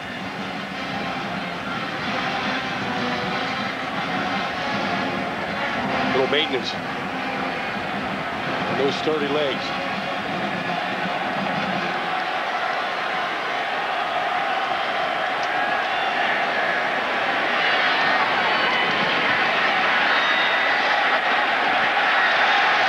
Swindoll made the reception. Scrambled for 8 yards, perhaps. Maybe 9. Graham Harrell has a wristband on his right wrist, made in Palestine, Texas, on his left wrist there. About 45, 46 plays on there.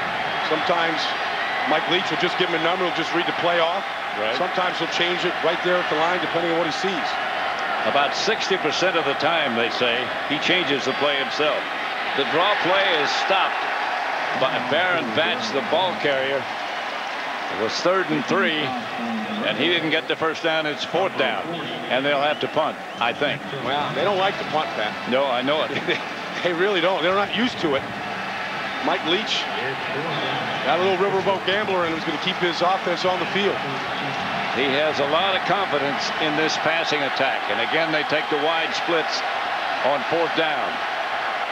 This is a key play right here. And Crabtree, Graham Harrell goes straight ahead. He didn't make it. No. His quarterback sneaked a couple short ones today, but that was every bit of 4 yards.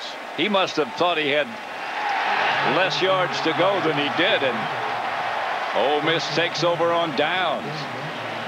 That's a strange gamble there. Strange gamble, not a smart decision. No. Wonder why he did that. All those talented receivers and that golden right arm of his, put it in the hands of one of those guys. Ole Miss by 10.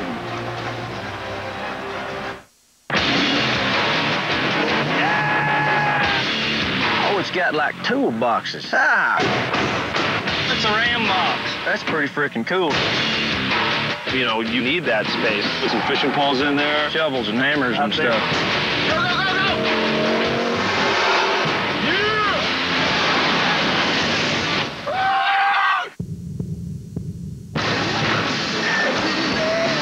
I can't believe they let us do that. That's good. Drinkability, my friend. Drinkability means Bud Light won't fill you up. So you got plenty of room for your favorite festival cuisine, you know, like funnel cakes, turkey legs, my personal favorite, baba ganoush. What's baba ganoush? No idea, but it sounds cool. Dude, draw your own food. Never filling, always refreshing. Bud Light. The difference is drinkability. This weighs a ton. When are you people going to stop thinking everyone else is following your rules? They're not. The rules are what make us better. Not today. 24. The new season begins Sunday, January 11th on Fox. Welcome back to the 73rd AT&T Cotton Bowl Classic, brought to you by Fox. And you know the Cotton Bowl wouldn't be possible without the great folks at AT&T. We are joined now on the field by AT&T's Mark Kiefer. Why do you guys love this bowl? What do you get out of the Cotton Bowl? Well, Krista, there are few events in all of college sports that have both the history and the excitement of the Cotton Bowl. It's just a great privilege for us to be associated with such a great event. And as we're seeing from the game today, an unbelievably exciting game. Absolutely. Let's get back to the action on the field. Pat and Brian up in the booth. Believe me, we're glad to be here as well. Mike Leach and Houston Nutt, the two coaches. Mike Leach just made a very strange decision to go for it with a quarterback sneak. Look at McCluster. Straight ahead. About 15 yards he picked up. 15 exactly. And a first down for Ole Miss. They can hope to be able to take advantage of this penetration into Texas Tech territory brought about by the quarterback sneak call. Strange call by Coach Leach. Good job on the left side. Michael Oher blocking down. Little guard pull around there, opening up that hole for McCluster. 1st and 10. He is quick, isn't he? That's McCluster again. And he can change directions quicker than, well, I ever thought about. I don't think either one of us had that kind of quickness at any time, Pat. I think not. You know the old phrase, you can pick him up and put him down. Yep. In a hurry. And he doesn't seem to ever get tired. I mean, he just comes right back out there and stays on the field. Not much to haul. You gotta run around the shower just to get wet. 2nd and 2. That's Bolden. Bolden. Touchdown. Ole Miss straight ahead. Running this time. And Bolden gets the touchdown.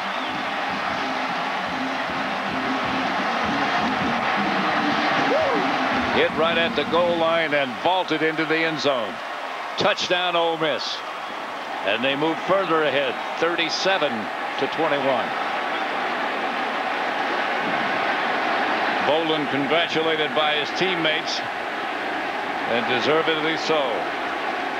Now the guys in the trenches, Davern Gerald's the center, on both sides of the ball have really taken control of this football game by Ole Miss. Sheen for the extra point.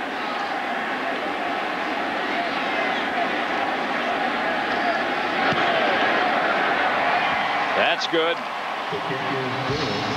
And the Rebels take the lead 38-21. They've done an outstanding job today.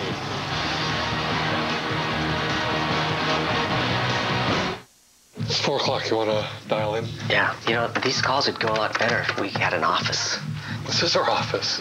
This is your daughter's dorm room, Bob. Listen, we have internet, telephone, dorm room. Lounge. It's all free. We could just do business at FedEx office. They've got Wi-Fi, workstations. A lot of them are open 24/7. It'll still save us an overhead. Hey, baby. Here, give me sugar. Get a room. Technically, this is her room. Oh. Hello, we're on. We understand. You want less overhead. FedEx office. We got connections to most of these victims. Am I a suspect here? How far would you go? You're gonna walk right into a trap. To protect your own. This ain't a chess game, partner. Maybe it is. De Niro, Pacino. Get down! Righteous Kill on DVD and Blu-ray High Def Tuesday. Eventually, every man has a wake-up call. When Wendy did last night, catches up with them the next morning. Alka-Seltzer wake-up call. Proven ingredients for speedy relief of headache and fatigue. Wake up, man up. I hate year-end clearance sales. We look ridiculous. Man, wish I was selling those. AT&T is having a sale on the good stuff. Experience live TV on the go with the View.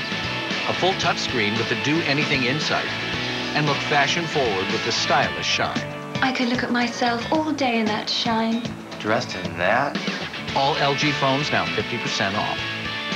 Only at AT&T. Get ready. Everything I am, I owe to Patty Hughes. I will pay her back. Damages premieres next week, only on FX. Back at the 73rd Cotton Bowl as Ole Miss increases their lead to 38-21. Shocking a lot of people. Brandon Bolden, just a freshman from Baton Rouge. Got out of LSU country here to help out the Rebels. Lewis to return it from the 3. Out to about the 29-yard line where Graham Harrell will have to go to work again. This time the deficit is a little bit bigger. Because of the play of one Dexter McCluster, who's having a career day, a career rushing yards today at both the quarterback position, at the running back position, and then receiving 155 total yards. He's been the spark plug to that offense all afternoon. Yeah, that offense has shocked a lot of people, including the Texas Tech Red Raiders. Graham Harrell from the shotgun, from the spread.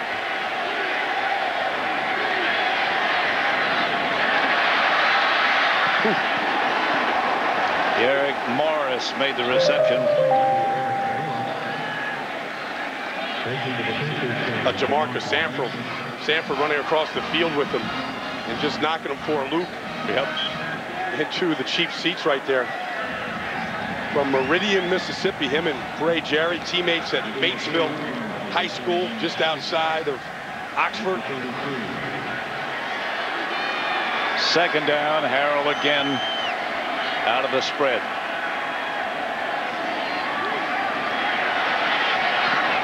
Pass complete, not enough for a first down. Eric Morris makes the catch. Well, we were watching practice over at SMU the other day, Pat, and Ole Miss, they must have had 20 defensive linemen just waving through inside drills, just working on stopping the run, getting after the quarterback, just waving one athlete after another through, and you could see that they have been able to stay fresh. Watch out for this one out here, Hardy.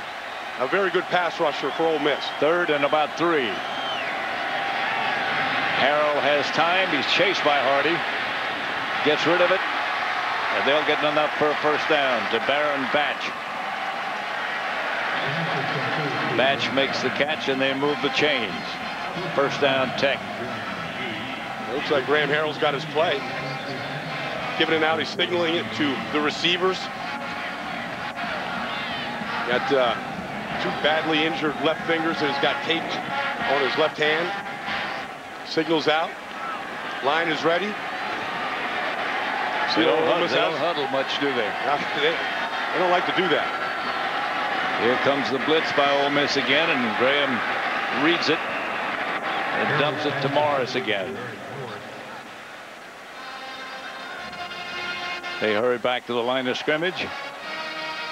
Our first down line, by the way, is brought to you by AT&T. That yellow line. The regular screen, the quick screen again to Lyle Leong. But a flag on the play. Maybe they ran it a bit too soon.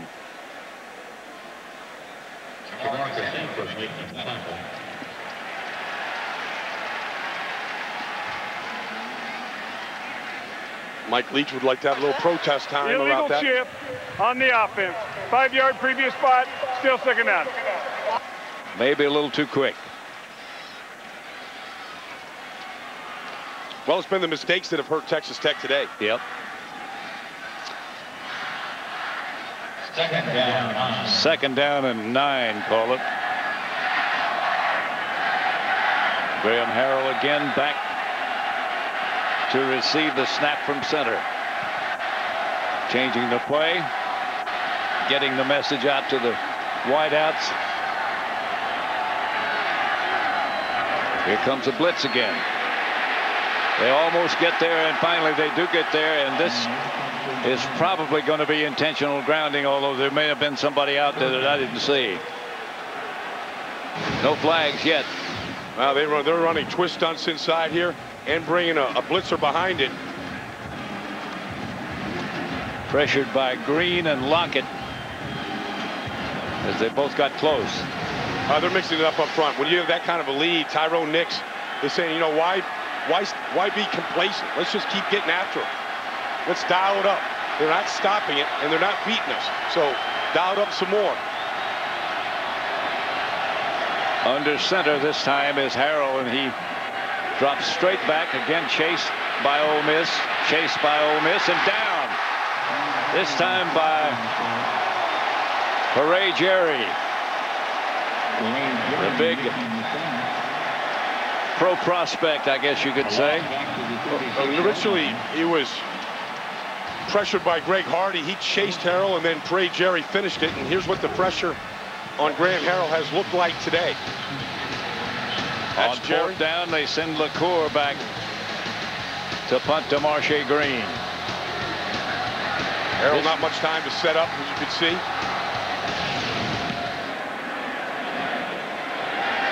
Good kick. Green feels it. Is taken down right there.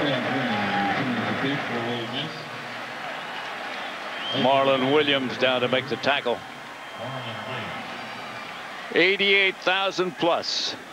A new Cotton Bowl Classic record. They enlarged this stadium during the off season, or during the off football season. That's why the new record is set of 88,000. They actually, for the Oklahoma-Texas game, had about 92,000. But there were a lot of standing people for that contest. Jevin Sneed, the Ole Miss quarterback, hands straight ahead. Not much to Bolden. Maybe a yard. Hey, you mentioned the history of this game, Pat. I mean, J. Curtis Sanford started this. Yep. Old Texas Oilmen started this classic 73 years ago. Originally, this stadium at Fair Park here outside of Dallas was 15,000 people. But because of the interest that has grown with this event, the Cotton Bowl has just continued to expand to the point where it's over 88,000. Right. They just spent a bunch of money to enlarge it and make it more comfortable in the off season this year. I know the players love playing in front of this kind of crowd. Yep. Here's Jevin Sneed throwing deep. Got a first down to Mike Wallace, who made the catch. Well, Jevin Sneed's a good quarterback. Yep. I mean, he was looking short to his tight end, and he was covered, so he went just his eyes deep to Mike Wallace, who has had a great game here today. Big 41-yard touchdown pass, put him on the board. their second touchdown to tie the score. But Jevin Sneed does a good job of taking care of the football and really knowing what this team needs offensively. Sneed from Stephenville, as mentioned.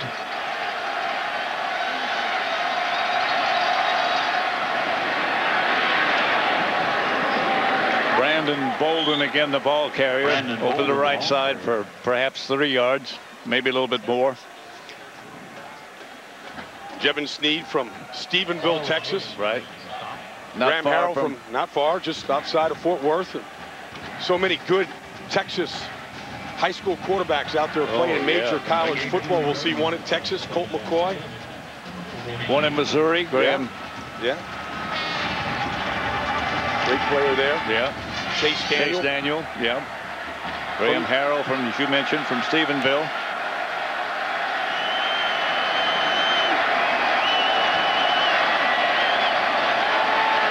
Here's Sneed swinging it outside. Short of a first down to Bolden. It'll leave about 3 for a first down. So much of the reason why these quarterbacks have flourished so early in their college careers is because high schools here are throwing the ball so much more now. They're all running the spread. Yeah. They're used to that snap from center. They're used to not having to get away from the center, get back on the 5-step drop and things like that. They're used to taking the snap from center a long way back. Here's Sneed. An incomplete pass. Intended for Mike Wallace. He's wild high. That one got away from him. Yep.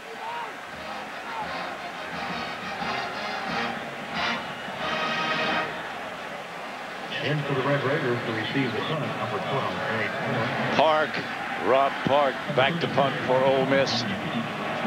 Eric Morris back deep for Texas Tech.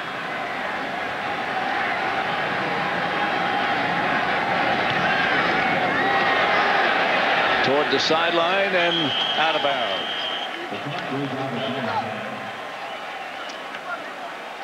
At about the 15.5. 16.5 make it. That's where Texas Tech will start from. Tonight, the FedEx Bowl Bash continues with the All-State Sugar Bowl as Utah looks to complete an undefeated season when they battle John Parker Wilson in Alabama. Our coverage of the All-State Sugar Bowl begins tonight at 7:30 p.m. Eastern Time, 4:30 p.m. Pacific in high definition, only on Fox. The Utes, the only undefeated team in the BCS series here, trying to stay that way against the Crimson Tide. That'll be a job. Shannon Woods with the ball gets not much, if any. Hit right at the line of scrimmage. Green. Yeah. Bray Jerry in on that play. Yep. He was a fun guy to talk to the other day. He wants to play some more football. Yeah. He was just happy to go to a bowl. Yeah. He's a senior, had never been to a bowl. Didn't know what that was like. When he found out they were going to a Cotton Bowl, he was whooping it up.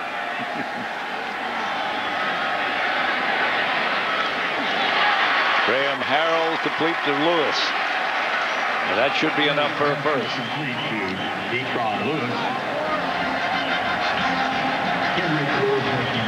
That should be just about the end of the third quarter. That's the end of the third quarter. It is Ole Miss 38, Texas Tech 21. We'll be back after a word from your local Fox station.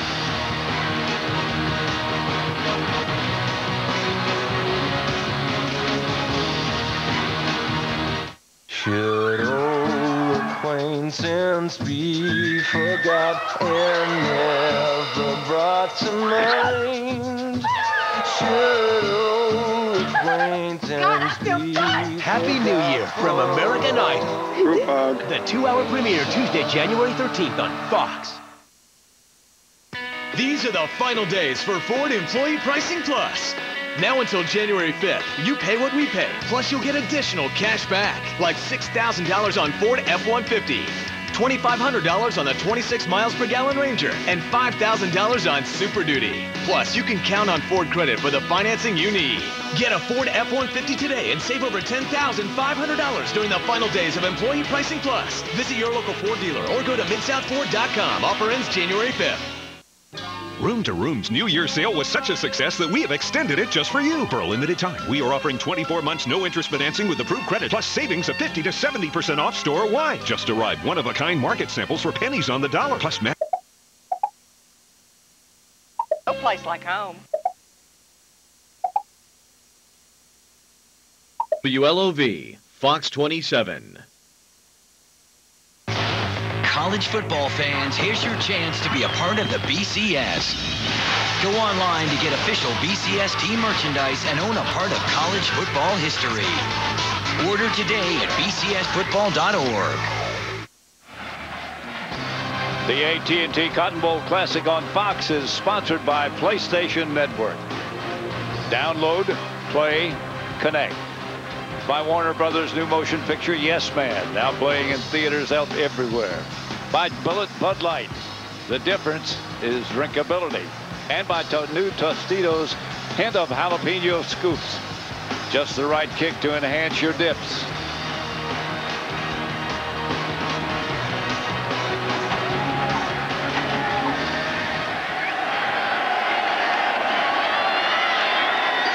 One quarter left for the Texas Tech Red Raiders to get back closer to Ole Miss. The Rebels lead 38-21. They show blitz again. Eric Morris gets the reception for another first down. Let's go to Jeannie Telesco. Well, gentlemen, when Houston Nutt came to Ole Miss, he saw a lot of talented individuals, but he needed a talented team. He told them they wanted to be of the same heartbeat. Fullback Jason Cook liked the saying so much, he said, hey, Coach Nutt, can we make a wristband? So you will see it on the Ole Miss players. They've been wearing it since August 1st. And numerous times throughout the game, guys, Jevon Cena's making his way down the sidelines, reminding people, one heartbeat, keep it beating, and it's working. Shannon Woods. They saw the blitz coming, and they had the right play called. And in a heartbeat, Shannon Woods split it. That was the biggest running play for Texas Tech today. They're set.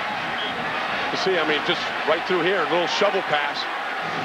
Open wide up and caught him in that blitz you talked about, Pat. Good time to call it.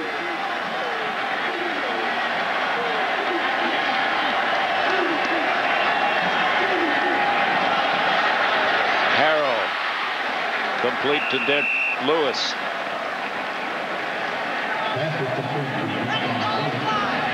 Doesn't take the Red Raiders long to get down the field. No, that time, Graham Harrell got the ball out of his hands as quickly as the ball got into his hands. Yep, and he's good at that. Again, they take those wide splits in the offensive line. We asked Mike Leach about that. He said it just makes it a little bit further from the defensive end to get to the quarterback. Here comes the blitz again, and they get rid of it. Does Graham Harrell to Morris.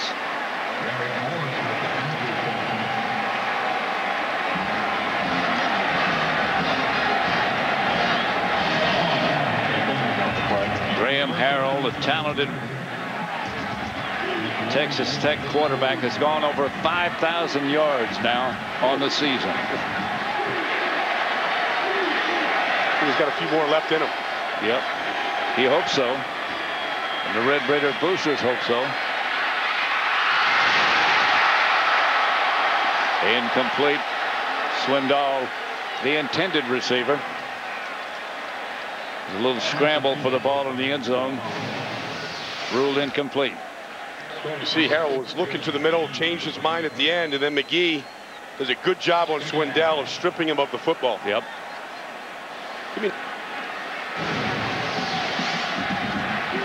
Texas Tech lines up quickly, ready to go. Here's the wide splits you're talking about. Yeah. Kind of opens up those lanes and widens those ends.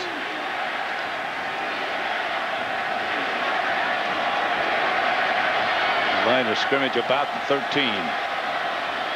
And the handoff.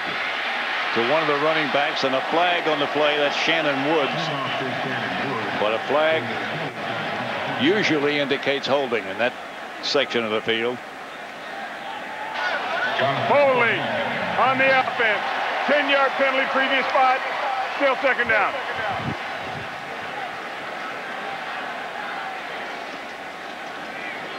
That Texas Tech offensive line, as I mentioned before, is huge. They're all over 300, except the center, and he's 290 or thereabouts. Rylan Reed, former baseball player at left tackle, the Chicago White Sox. Pitcher at 330 pounds, an imposing figure on the mound, I would have thought. Three-man rush this time by Ole Miss, and Harrell fires up the middle, complete. Let's go to Chris Sabota now. You guys were talking about Rylan Reed. What a road traveled by this senior. He plays with so much guts, even though he technically has less than anyone else. Diagnosed with non-Hodgkin's lymphoma, doctors removed 3 feet of his intestines. He came back from cancer, as you said, played baseball. 2 days after calling the White Sox to say he was coming back, his dad was killed in a car accident. He said ever since then, baseball didn't feel right. He returned to football, playing in his last collegiate game. Quite a story. Harrell with the snap. Fires quickly. Touchdown, Texas Tech. Edward Britton breaks one tackle and gets in the end zone to move Tech a little bit closer. That's the guy I think Harrell has to start going to, with Crabtree less than 100%, if they want to strike up the band a few more times here today. For the extra point now. Going to be Matt Williams, who's an interesting story. Won a contest to get the place-kicking job. Sure was.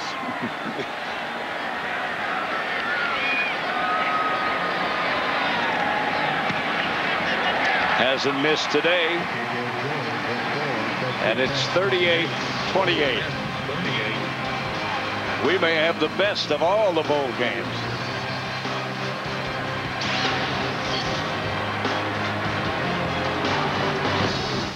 Beep. Happy holidays. Howard's phone. Howard doesn't have AT&T, which means no bars way out here. So he never got the call from his friend telling him to thaw the turkey before he deep fries it. Otherwise, it could, you know, explode. Yeah, we missed that call. I'm missing some beard. Switch to the network with the best coverage, AT&T. More bars in more places. Now get 50% off all LG phones. Dude, I just hooked up my new PS3. Yeah, I got Resistance 2 on the new Motor Storm. Bring it! See you in 10. Hi. What's that? It's our new movie downloading machine. That's a PlayStation 3. No, look. Hancock, The Dark Knight. Or 51st Dates. Now you can download thousands of your favorite movies and TV shows straight to your PS3.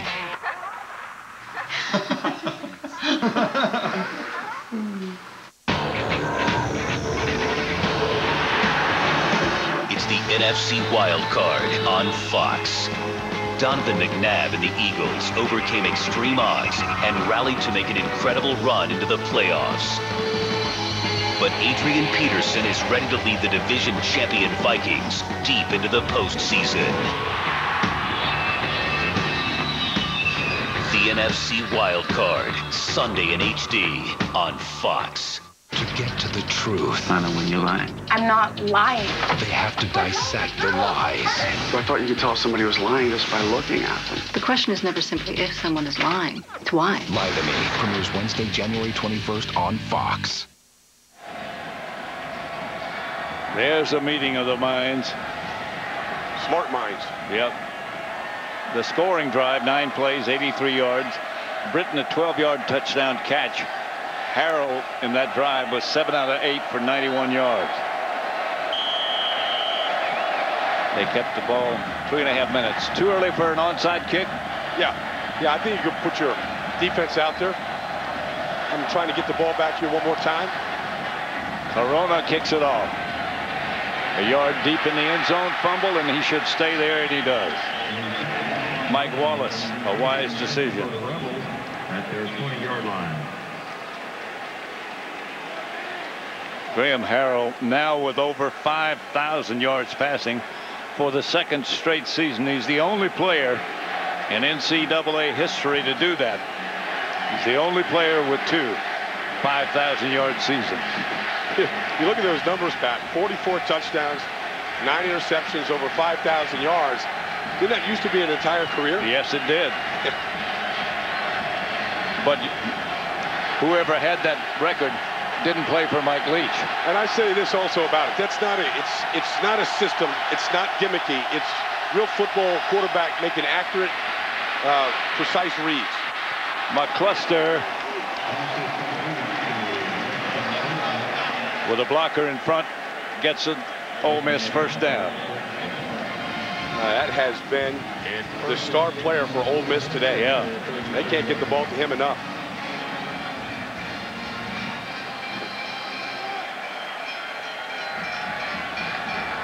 First down Texas Tech, first down Ole Miss rather, at their own 34. Texas Tech on a 4-man defense, 4-man front.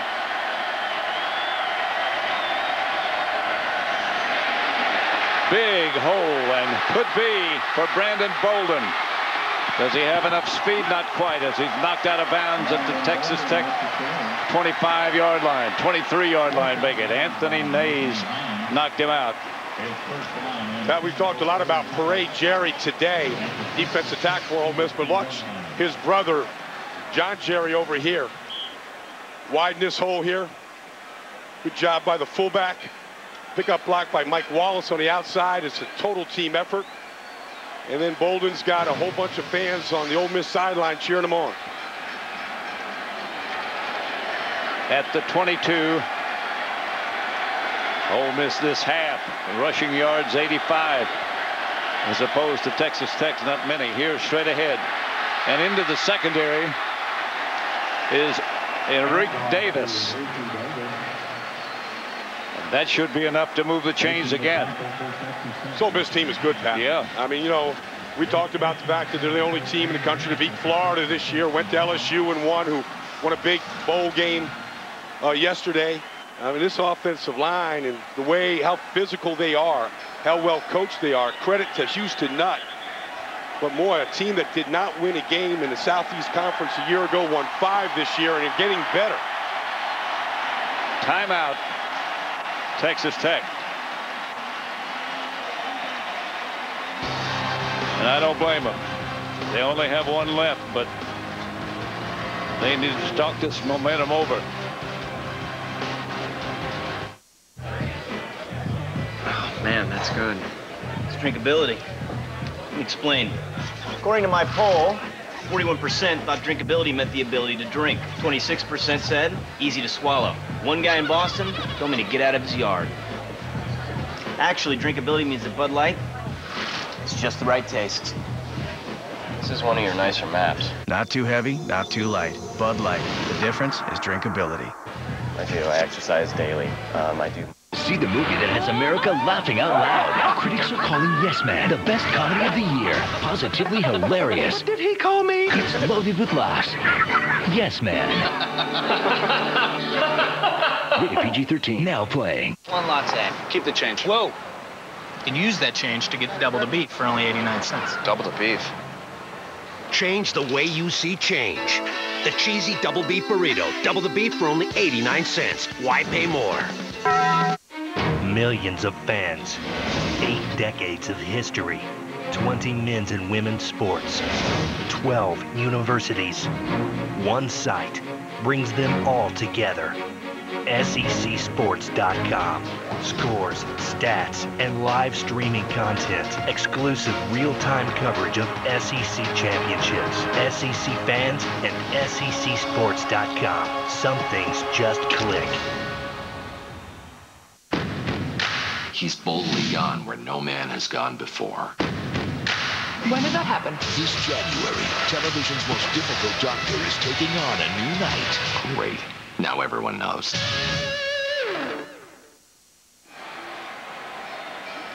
the last game at this stadium, the last Cotton Bowl game. 38-28. We couldn't ask for a better contest than this. I hope you're enjoying. First down, Ole Miss at the 11. Handoff quickly. Inside the 5 is Davis. Ole Miss doing this like Ole Miss likes to do this. Yeah. Moving the ball on the ground. You know, when you can't stop it, you just keep feeding it. It doesn't matter what back is back there, whether it's McCluster or Bolden or Davis. I mean, they've got a whole fleet of them. Right. They just keep shuffling them in. And they're at the 3. They can make a first down without making a touchdown. The I formation behind Jevon Sneed, the quarterback. Fumble. And I think Texas Tech got it back. Don't turn it over. That's what Houston Nutt said at the half. They'll fight for it, but I think Texas Tech has got it. Texas Tech just gave themselves some life with that hit right at the goal line. That could have ended the game, but I tell you that the hit popped the ball right out of Davis's hands, and he gives it back to Graham Harrell in that offense. A long way to go. But they've done it before. What a hit. Yeah. Anthony Hines came up with the shot, knocked it loose. It looks like Charbonneau's got it at the bottom of the pile. Texas Tech is looking at 98 yards in front of them with the most prolific pass offense in all of college football, trying to get back into this game. Graham Harrell standing about 5 yards deep in his end zone on the in for Ole Miss. Could be a safety. Could be a safety. Could be a touchdown. They're all over him. They know what it is. Patrick Traham.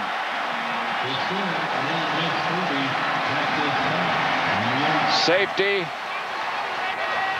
40 points for Ole Miss now. 40-28.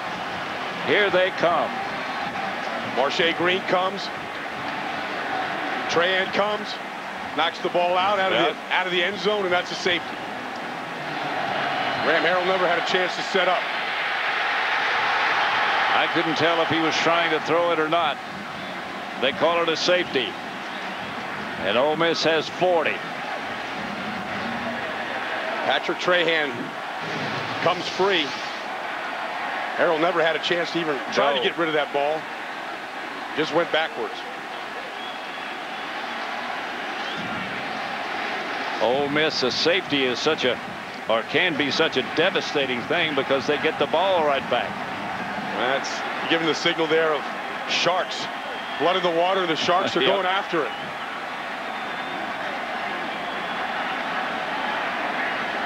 Not the only time this week I haven't seen Graham Harrell smile. Right. It had so few negative plays, considering the time that they throw the football.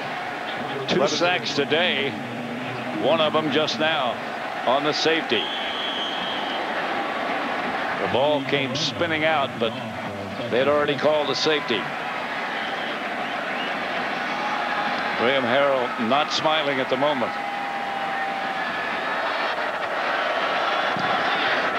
Short kick. Mike Wallace has the return. He's still on his feet, and he's got some room now. Mike Wallace running and returning past midfield.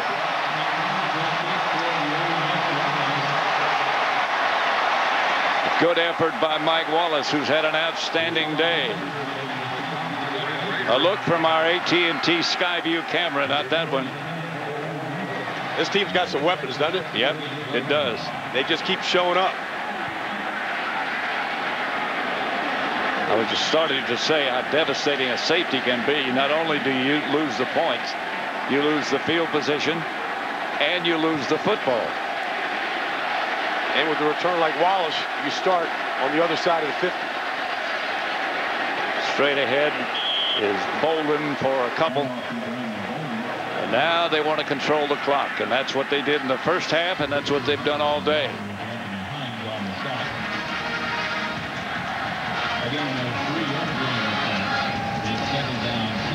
You got to credit Houston Nutt, who said that when he took over the job, he had the whole team over at the house for a big barbecue. They were riding horses and fishing, and players are coming up to him and saying, this is what it's like. We're invited to your house? Yeah, we're coming to your house, and we're going to go fishing and ride horses. He goes, yeah, that's the way we're going to do it here when I'm on board as the helm.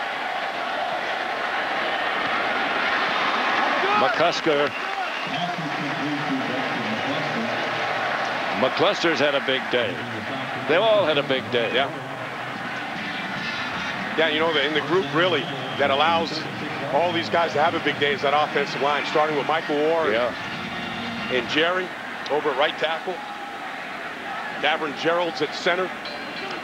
Both those tackles, I imagine you'll hear from down the road somewhere. Yeah, they'll go through that whole process, you know. I mean, Michael Oher will be at the Combine and Senior Bowl. He'll go through that whole process. Right now, he's just enjoying the fact that he's playing in his first bowl game, and they're going to go out winners. And they run over him right now. And Bolden runs hard for another Ole Miss first down. This is what an offensive lineman loves. When they're trying to run out the clock, the guys on the other side are tired. I've never figured out why the offensive linemen don't get tired, why they like it so much. Michael Oher finishes here. Puts his man right on his back on a down block. Maybe you know that. Why does the defensive lineman get tired and the offensive linemen don't get tired? Because they're not conditioned like us, Pat. You know, I see. You know, those guys, they're the fast twitch guys. They rotate. Offensive linemen are the ones that are pushing the trucks around the neighborhood, getting themselves in shape. Not much this time by Bolden. Brandon Bolden with the carry. Ron Bolden making the tackle for Texas Tech. Talking to Michael Oher the other day at practice, and I said, has anybody beaten you, Mike? I mean, is that anybody in college football? He goes, no, I haven't been beat by anybody. He was, really? He goes, yeah, run, pass. How'd you like to be able to say that? Not many people can say that. No. But he said, the reason I came back was I knew that I had a couple of things to work on. Pads, keeping the pads lower, playing behind the pads, being tougher, stronger. Snead slips down and stays down. I think they got a good quarterback for the future in this Jevon Snead, too. You know, we told the story a number of times today about, you know, Urban Meyer was the first one to recruit him when he was at Utah. Then when he went to Florida, started recruiting him there. Of course, they had only a Heisman Trophy winner there. Transferred to Texas, actually went to Texas right out of high school in January. Graduated early, and the kid Colt McCoy there, we'll see later on Fox. And then, you know, he landed here, and Houston Nutt came here, and it's been a really good marriage, the two of them, in this style of offense. Gonna throw it. Find somebody. Yes, throws behind. First and goal, Shea Hodge. That's that pass that's impossible to defend. Throw it behind a little bit and let the receiver come back, and only he knows about it's coming back. There's a trust factor there, Pat, because the defender was not looking at the ball. Here's Shea Hodge, who catches the ball. Well, watch, the defender's going to turn his back to him. Now the back is to him. Now once the back is to him, just throw it to the backside and let the offensive player adjust. Let him stop and let him adjust, the offensive player, and that's exactly what they did then. Hodge wanted to score. He got a nasty stiff arm in his face trying to get that final yard.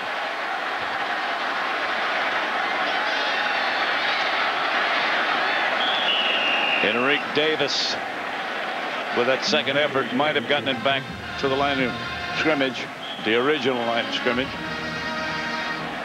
Second down it'll bring up.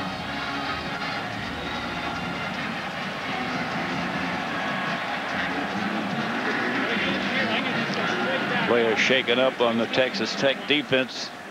Marlon Williams.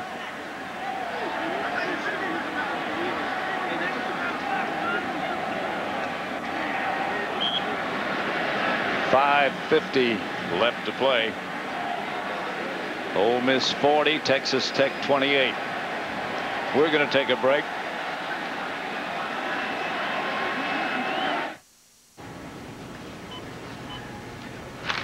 "13 ingredients?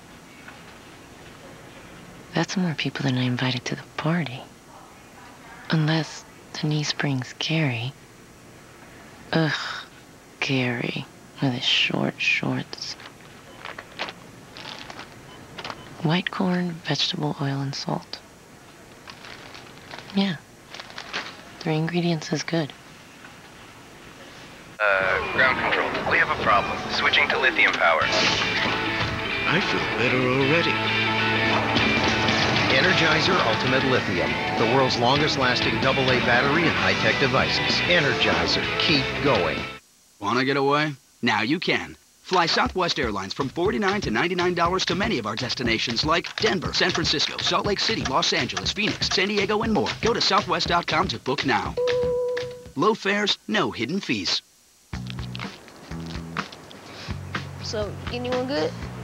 Yeah, I got Ellis, Penny, and K-Mac, 3-time Architect of the Year. Who'd you get? There are over 380,000 NCAA student athletes. Check it out. The J. Campbell rookie card. No way! That guy dominates in the lab. Yeah. And just about all of them will be going pro in something other than sports. I didn't know he minored in French. Ole Miss 40, Texas Tech 28. Ole Miss driving, about to add to their total. This week of the NFL's postseason begins as Fox NFL Sunday brings you Donovan McNabb and the Eagles taking on Adrian Peterson and the Vikings. Both teams try to advance to the second round and keep their Super Bowl hopes alive. Coverage begins with the Built Ford Tough Fox NFL Sunday pregame show at 4 p.m. Eastern Time, 1 p.m. Pacific. Pretty telling statistic there. Yep. Ole Miss compiling 519 yards of offense, and they're crazy about Coach Nutt. Yep. In Oxford, Mississippi. And he's crazy about being there. Yeah. It's a good fit. 10 years at Arkansas, and he said, frankly, it was time for a change there, and I'm glad I'm here. And what a job he's done. McCluster draws a cluster, and he's down at the 5. Hadn't done that much today. Drawn a cluster. Nope. Been able to avoid it. 3rd down.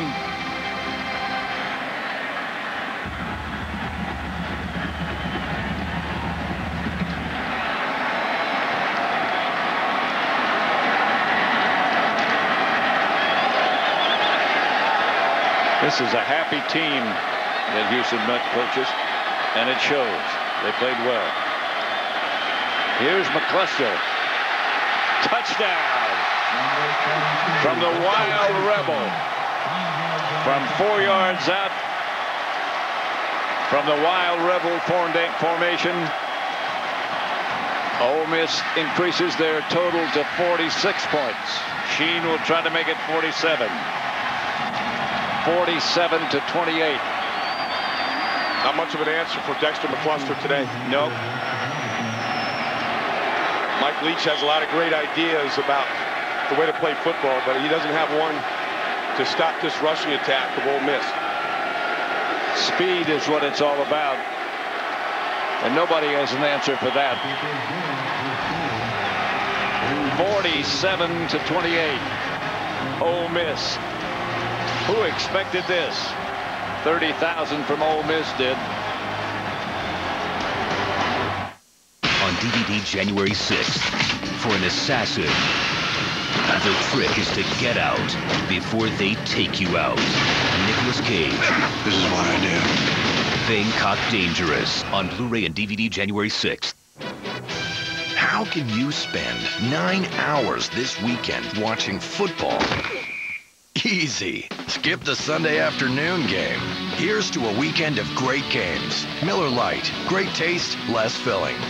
In the game of life, there are curveballs thrown every day. But it's not the pitch that counts, it's what you do with the pitch. I'm Dan Beebe, Commissioner of the Big 12 Conference. The Big 12 Conference partners with Special Olympics because we share common values like acceptance, courage, and the spirit of competition. So when that curveball does come, always swing for the fences. The Big 12 Conference and Special Olympics, side by side in the game of life. Jack Bauer. Didn't know you were FBI. Nah, just came along for the ride.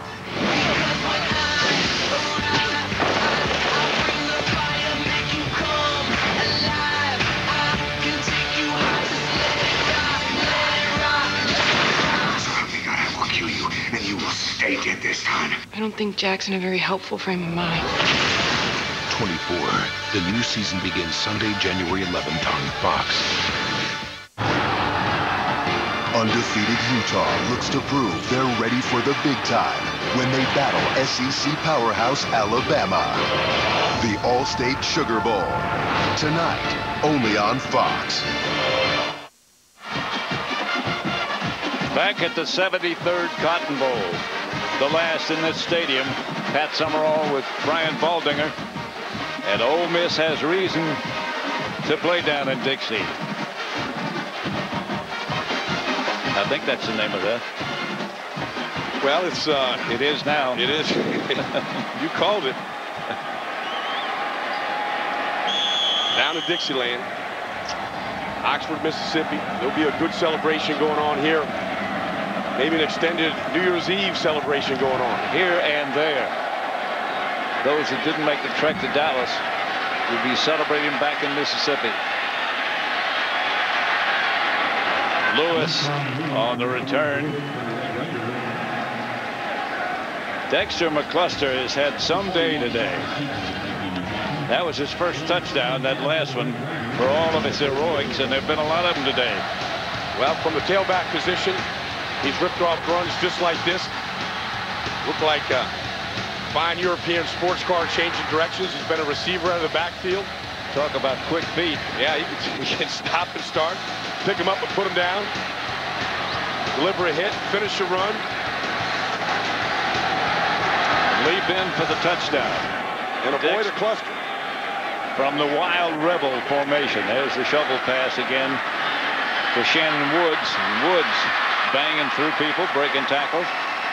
Gets into Texas Tech, gets into Ole Miss territory at about the 35. This is what the numbers of Dexter McCluster look like today. Career high of 180 total yards.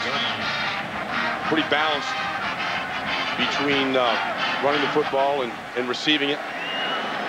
Feeling pretty good. He's happy. Yeah. I pound my chest. If I'd done what he did. Harold throws, pass incomplete. Intended for Morris. Couldn't find a handle. Intended for Eric Morris. 3:59 left to play. 3:58 make it. Well, it's always something that gets scrutinized, Pat, on any team that's so top-heavy in passing the football when, you know, when the timing isn't there, bad weather, or, you know, your quarterback is just a little bit off, or the pressure gets to you. How do you combat what a defensive front like Ole Miss has done today, which is pressure the quarterback all day long? There comes the draw play to Shannon Woods. It gets a little bit down across the 30 to about the 28.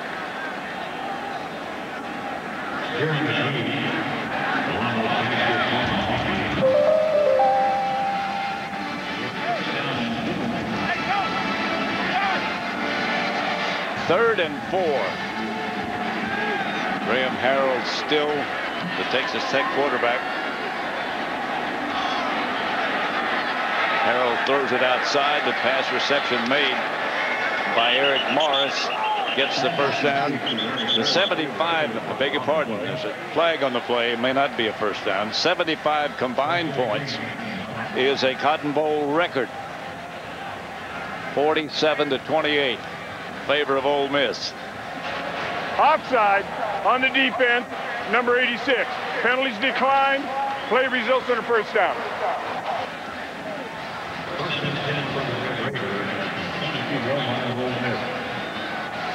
Graham Harrell has set a Cotton Bowl record, 33 out of 55 for 332 yards and 3 touchdowns. Those sound like winning totals. Yeah. Not losing. But here comes the Ole Miss blitz again. And again, he gets the ball out. Good play by Ole Miss. Deetron Lewis made the reception. But the Ole Miss coverage has been up to the task today. Well, they haven't given up the big play. No. You know, the big thing was, could you tackle the catch and eliminate the yards after the catch? And they've certainly been able to do that, challenging those receivers all afternoon. All day, flag on the play, but the pass is complete to Shannon Woods, who gets down to about the 6-7 yard line. But there's a flag on the play. Actually, 3 flags right down there. 3 different officials saw the same infraction. Holding, I thought so. Number 74, 10-yard penalty, previous spot, still second down. Rylan Reed. You got to look at all the flags just to prove that Brian Baldinger was looking and being accurate. I don't want to pick on the left tackle, Rylan Reed, either. It's just that. Good. It's just I think that's a wise choice, too. Good choice.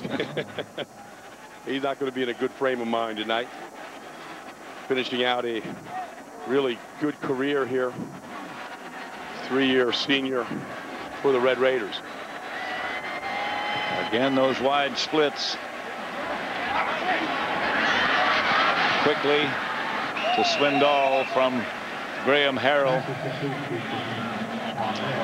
We asked Mike Leach the other day if there's somebody in place to take over for Graham Harrell to keep running this offense. He said the tall guy. Yeah. The tall guy is tallest guy I've ever had, he said. Taylor Potts is actually his name, but the name escaped him, but he just remembered that he was tall. He said, I've never had one that tall before.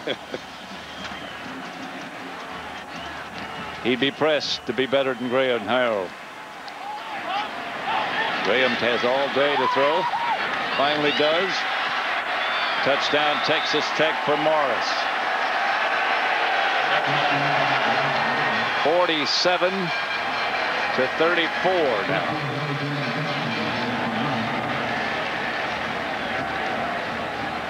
Did you expect? I know we expected a high-scoring game, but I don't know if I expected it to be this high or not. I didn't expect this. I didn't expect this type of scoring. But just watching college football all year long, Pat, I mean, so many games in the 50s and the 60s, what Oklahoma did to Texas Tech, scoring over 60. I mean, you see it every single week, this kind of scoring. Going for 2 here, as they should. Followed by an onside kick.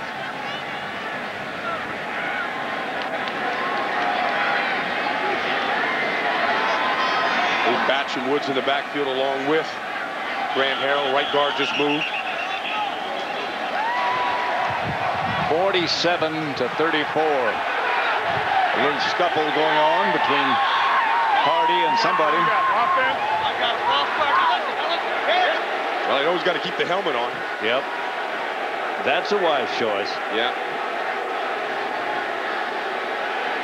Amby's the center, calls all the... Prior to snap, false start on the offense. 5-yard penalty. Still try down. Still try down? I never heard that before either. That means try for the extra point, I guess. Yeah, try down. There's still a lot of fight left in the lineman from Texas Tech. You like that part.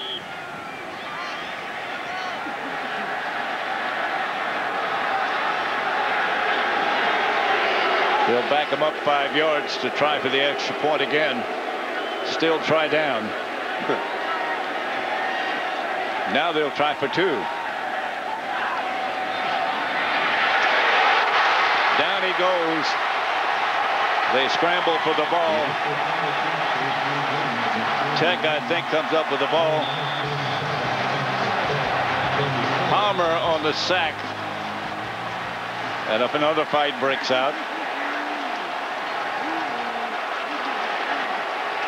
And Brandon Carter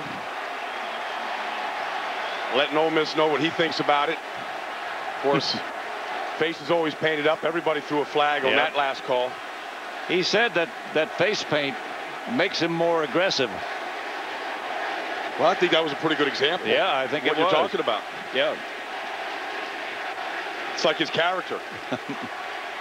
Sometimes he's got a mohawk that goes with it, but that mohawk doesn't stay up inside that helmet. He's got a few tattoos on his arm. I'll be out. I'll see you later. Behind the woodshed? Yeah. Flags again all over the field. Yeah, they got to just calm these guys down at this point.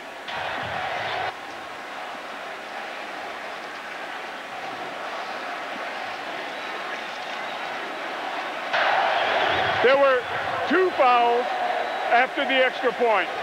Personal foul, dead ball on the offense, number 71. After that play was the dead ball, unsportsmanlike on the offense, number 76. First penalty is enforced from the 30 to the 15-yard line. The second penalty is forced half the distance from that spot. Which means they'll kick off from the 7.5-yard line, right? Get out of my way.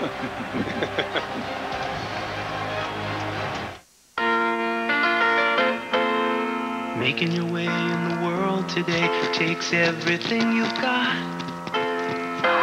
Wouldn't you like to get away?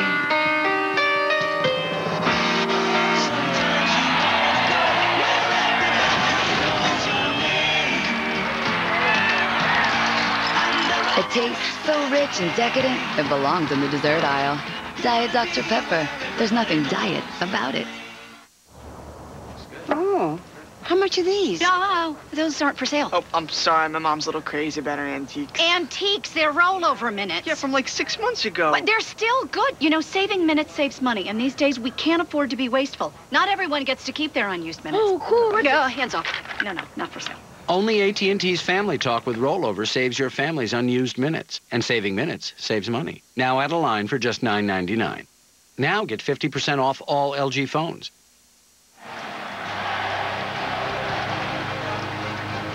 The AT&T Cotton Bowl Classic on Fox is sponsored by the new AT&T. Your world delivered. Graham Harrell is the candidate for the AT&T All-American Player of the Year. To vote for Graham Harrell, text your vote to 51234 on your AT&T wireless phone, or go to foxallamerica.com. You could win a trip to next year's national championship game. Graham Harrell again the candidate from this game.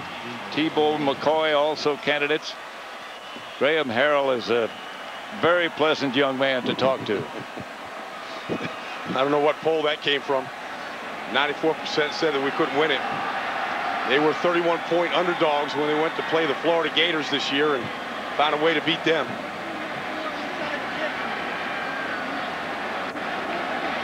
Gary Fowler, I beg your pardon, is about to kick off from the 7.5-yard line, looks like. Those 2 unsportsmanlike conduct penalties against Texas Tech forced them back to here. Not a place to try an onside kick. Not much choice right now. No. There's little time left. Ball's got to go 10 yards. It looked like it might have. Crabtree is saying that Texas Tech got it. Could be just wishful thinking.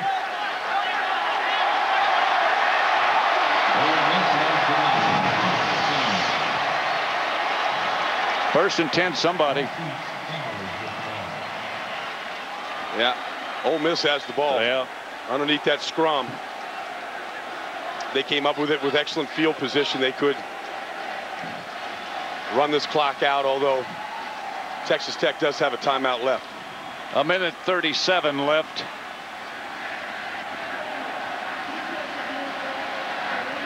Wonder if Tech will use that timeout. They might. Yeah, well, you try to stop the clock as many times you can to try to get the ball back. I think Ole Miss just wants to get on with their celebration. And it's going to be festive. You can imagine that. There's Houston Nutt. He's had something poured on his head. I saw one highlight of a previous game that Ole Miss won, and they tried to pour the Gatorade on Houston Nutt, and there was nothing in there. It already been dumped. Bucket. They all got drunk.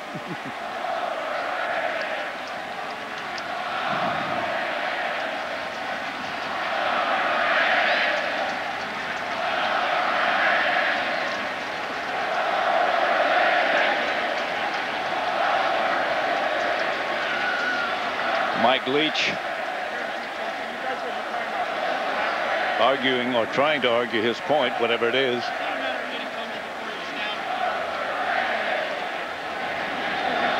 Who for somebody else to debate with. He doesn't like the answers he's getting from that group. But Mike Wallace and Marcus Sanford, they like what's going on. Not the way Graham Harrell wanted to go out in his final college game, but he's got a bright future. Looking at him. Timeout. Texas Tech University. Third and final timeout this half. There's Tyrone Nix that got his dose of Gatorade. Oh, that's another one.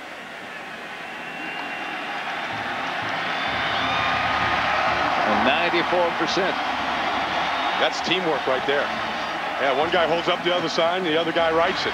30 seconds. Timeout. That's the story of this game and their success is teamwork. It's been evident today how happy they are with Houston Nutt and how much he has fit into this whole situation at Ole Miss. They go back to what he told his team at the very beginning, that he thought that they could go to a bowl. They'd never been to a bowl. They didn't even know what it was like. And Ole Miss hadn't been to a bowl since Eli Manning was a senior. Guy you'll hear about from now on. Ray Jerry? In the NFL, yes. Yeah. Man of few words. Likes his play to do the talking. But quick feet and huge strength. He looked strong, didn't he? Yeah. You know what? You just got to find more buckets of Gatorade. There's got to be somebody else that can dump it on their head up. Give me somebody. I got to get rid of this. They're searching them out. It's like a search committee there. There they go.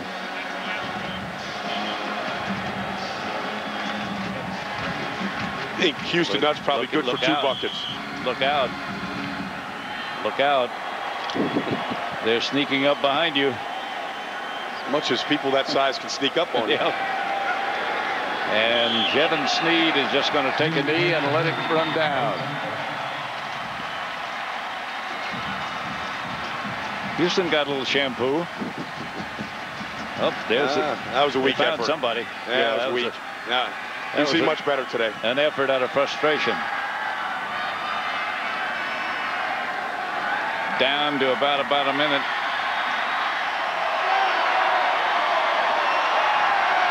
And they'll kneel again when the time comes. There's McCuster. What a good day he had. Ooh.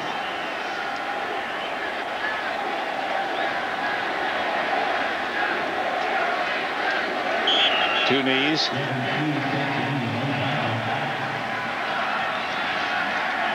I think everybody in Ole Miss has got a reason to be happy. Yeah. It's a true team effort. Really brought together by Houston Nutt. John Jerry, the right tackle. Ole Miss supporters, they got a lot to cheer about.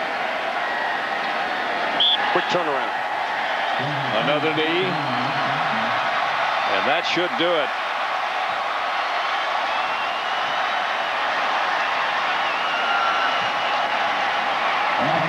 That's quite a performance by an Ole Miss team against Texas Tech, and they scored 34 points. Don't forget about that. A pretty good effort by them. 47-34, the final score. Most points ever scored in a Cotton Bowl game. Ole Miss winners of their final 6 games in a row. About as hot as any team out there in the country.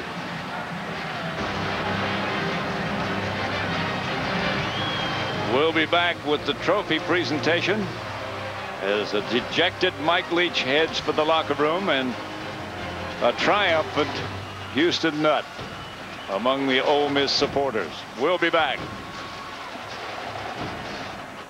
We can't cure him, so we're going to torture him? Torture is the cure. Television's most brilliant doctor is bringing his own brand of medicine to Monday nights. I don't like Monday. I don't like On January 19th, I think he's faking. there's a new reason you'll love to hate Mondays. The Golden Globe nominated House. Don't have a family, do you?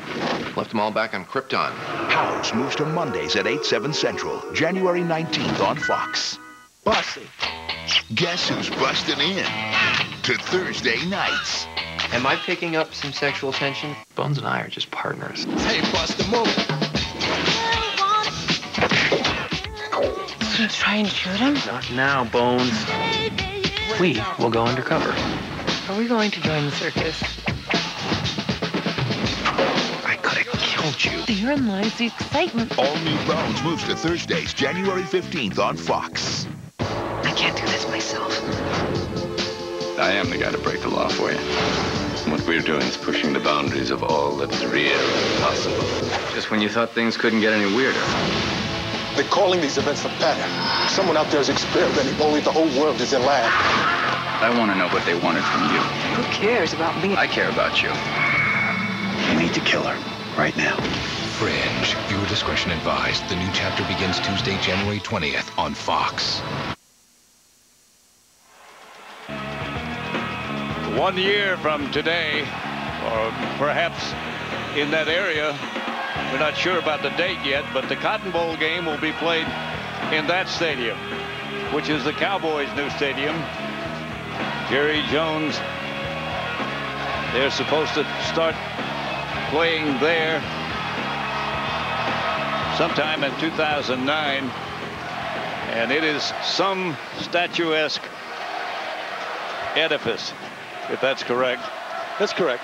Okay, thank you. Jerry thinks that it'll be a greater monument than the Roman Colosseum. Have you seen it? No, I've been out to see the palace. Yes, so have I. They got a video screen inside, Pat, that goes from the 20-yard line to the 20-yard line, 60 yards long. 60 yards long. The two arches, in case you've seen the arch at St. Louis, the arches that support the stadium are larger than the arches in St. Louis, the big arch in St. Louis. It's something. State of the art. It's the finest of everything. Next year, the 74th Cotton Bowl will be there. Well, we're saying goodbye to one great venue and saying hello to another new venue.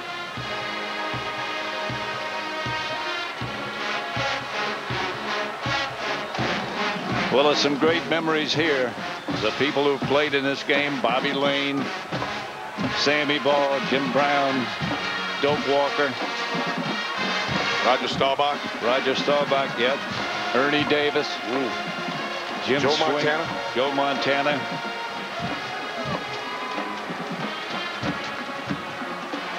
The team is coming back out for the trophy presentation.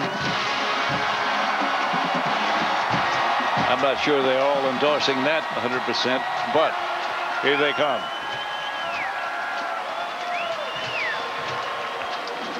The passion of college football alive at the University of Mississippi. May I say it's been great to have a chance to work with you again, as always, again, and I hope it happens again. Well, I feel the same way, Pat. It's a good way to ring in, get the New Year's off to a great start. Can't think of a better way. No. You've been a part of so many of these, covering a pretty big span of that 73 years. Yep, something like that. Yeah. I wasn't here for the first one. Here's a guy that does a heck of a job. Give him a tap. Give him a tap. Clap. There's a guy that did a heck of a job. Houston Nutt.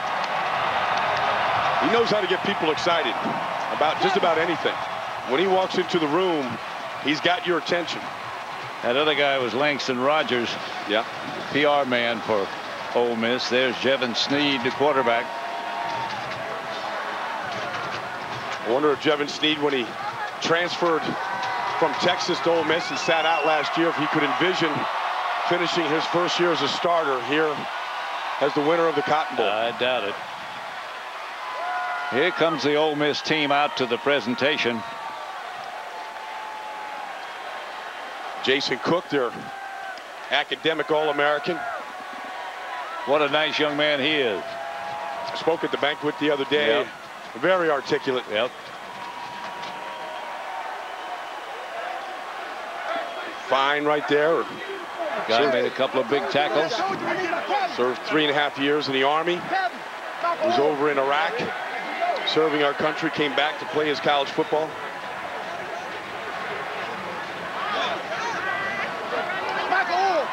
With the trophy presentation, let's go down now to Jeannie Zalesko. Well, gentlemen, as you can imagine, Houston not all about family, so I think he'd invite 44,000 people down here, but we're going to ask you to wait. You got all your people. Okay, for the final time ever from this historic venue, we have the Field Scoville Trophy, and I'm going to turn to Mark Keeper from AT&T. He's going to start the honors. Coach Nutt, congratulations to you, your players, the university. A fantastic game. For our trophy presentation today, we have the chairman of the AT&T Cotton Bowl, Kathy Saunders. Coach Nutt, what a game.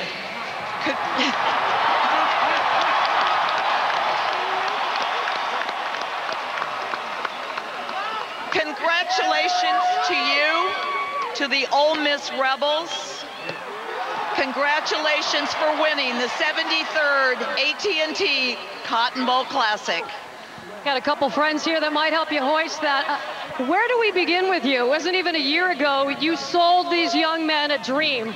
You told the seniors you would get them to a bowl. Sir, you delivered. You got them to the Cotton Bowl, but you gave Ole Miss a Cotton Bowl victory. Nothing like it. I want to thank AT&T. What a great show they put on for our players. We've had a ball. They played so hard. I've been so proud of them. Our seniors, they just bought in. They took ownership. And I tell you what, they represented the Ole Miss Rebels in a first-class way, and I love it. I really wish we had more time to delve into this game because I'm looking at the scoreboard, and your defense did as planned. They blocked the lanes. They got to the quarterback. If I would have told you Texas Tech would have 34 points and they wouldn't win this game, nobody would have believed it. So where do you want to go? Your offense, your defense, your one heartbeat, right? One heartbeat. You're exactly right. I tell you what, absolutely, one heartbeat. Starts with defense. We helped them all day with 2 turnovers. We got to take care of the ball better, but once we started taking care of the ball, it took offense, defense, special teams, and our fans. Sir, congratulations. Gentlemen, back up to you.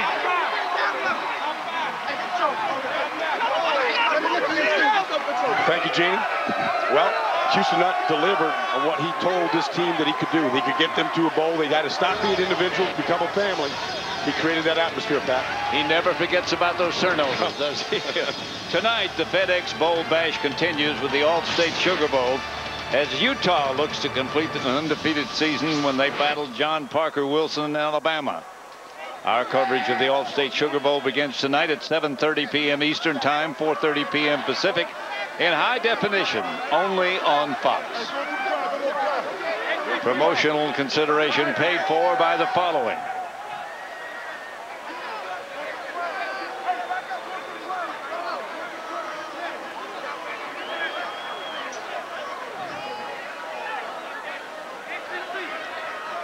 For Brian Baldinger, Jeannie Zalesko, and Chris Savoda, this is Pat Summerall saying so long from Dallas, where the final score is Texas Tech 34, Ole Miss 47. This has been a presentation of Fox Sports, your home to the 2009 Cotton Bowl, Sugar Bowl, Fiesta Bowl, Orange Bowl, and the National Championship game. What a lot of history remains. A lot of history made today as these two put on a show. Ole Miss 47. Texas Tech 34. Nobody expected this kind of high-scoring game, But that's what we got, as Graham Harrell couldn't get the Texas Tech Red Raiders ahead of Ole Miss. 47-34. That's the final score as Ole Miss beats Texas Tech in the 73rd Cotton Bowl, the last at this stadium.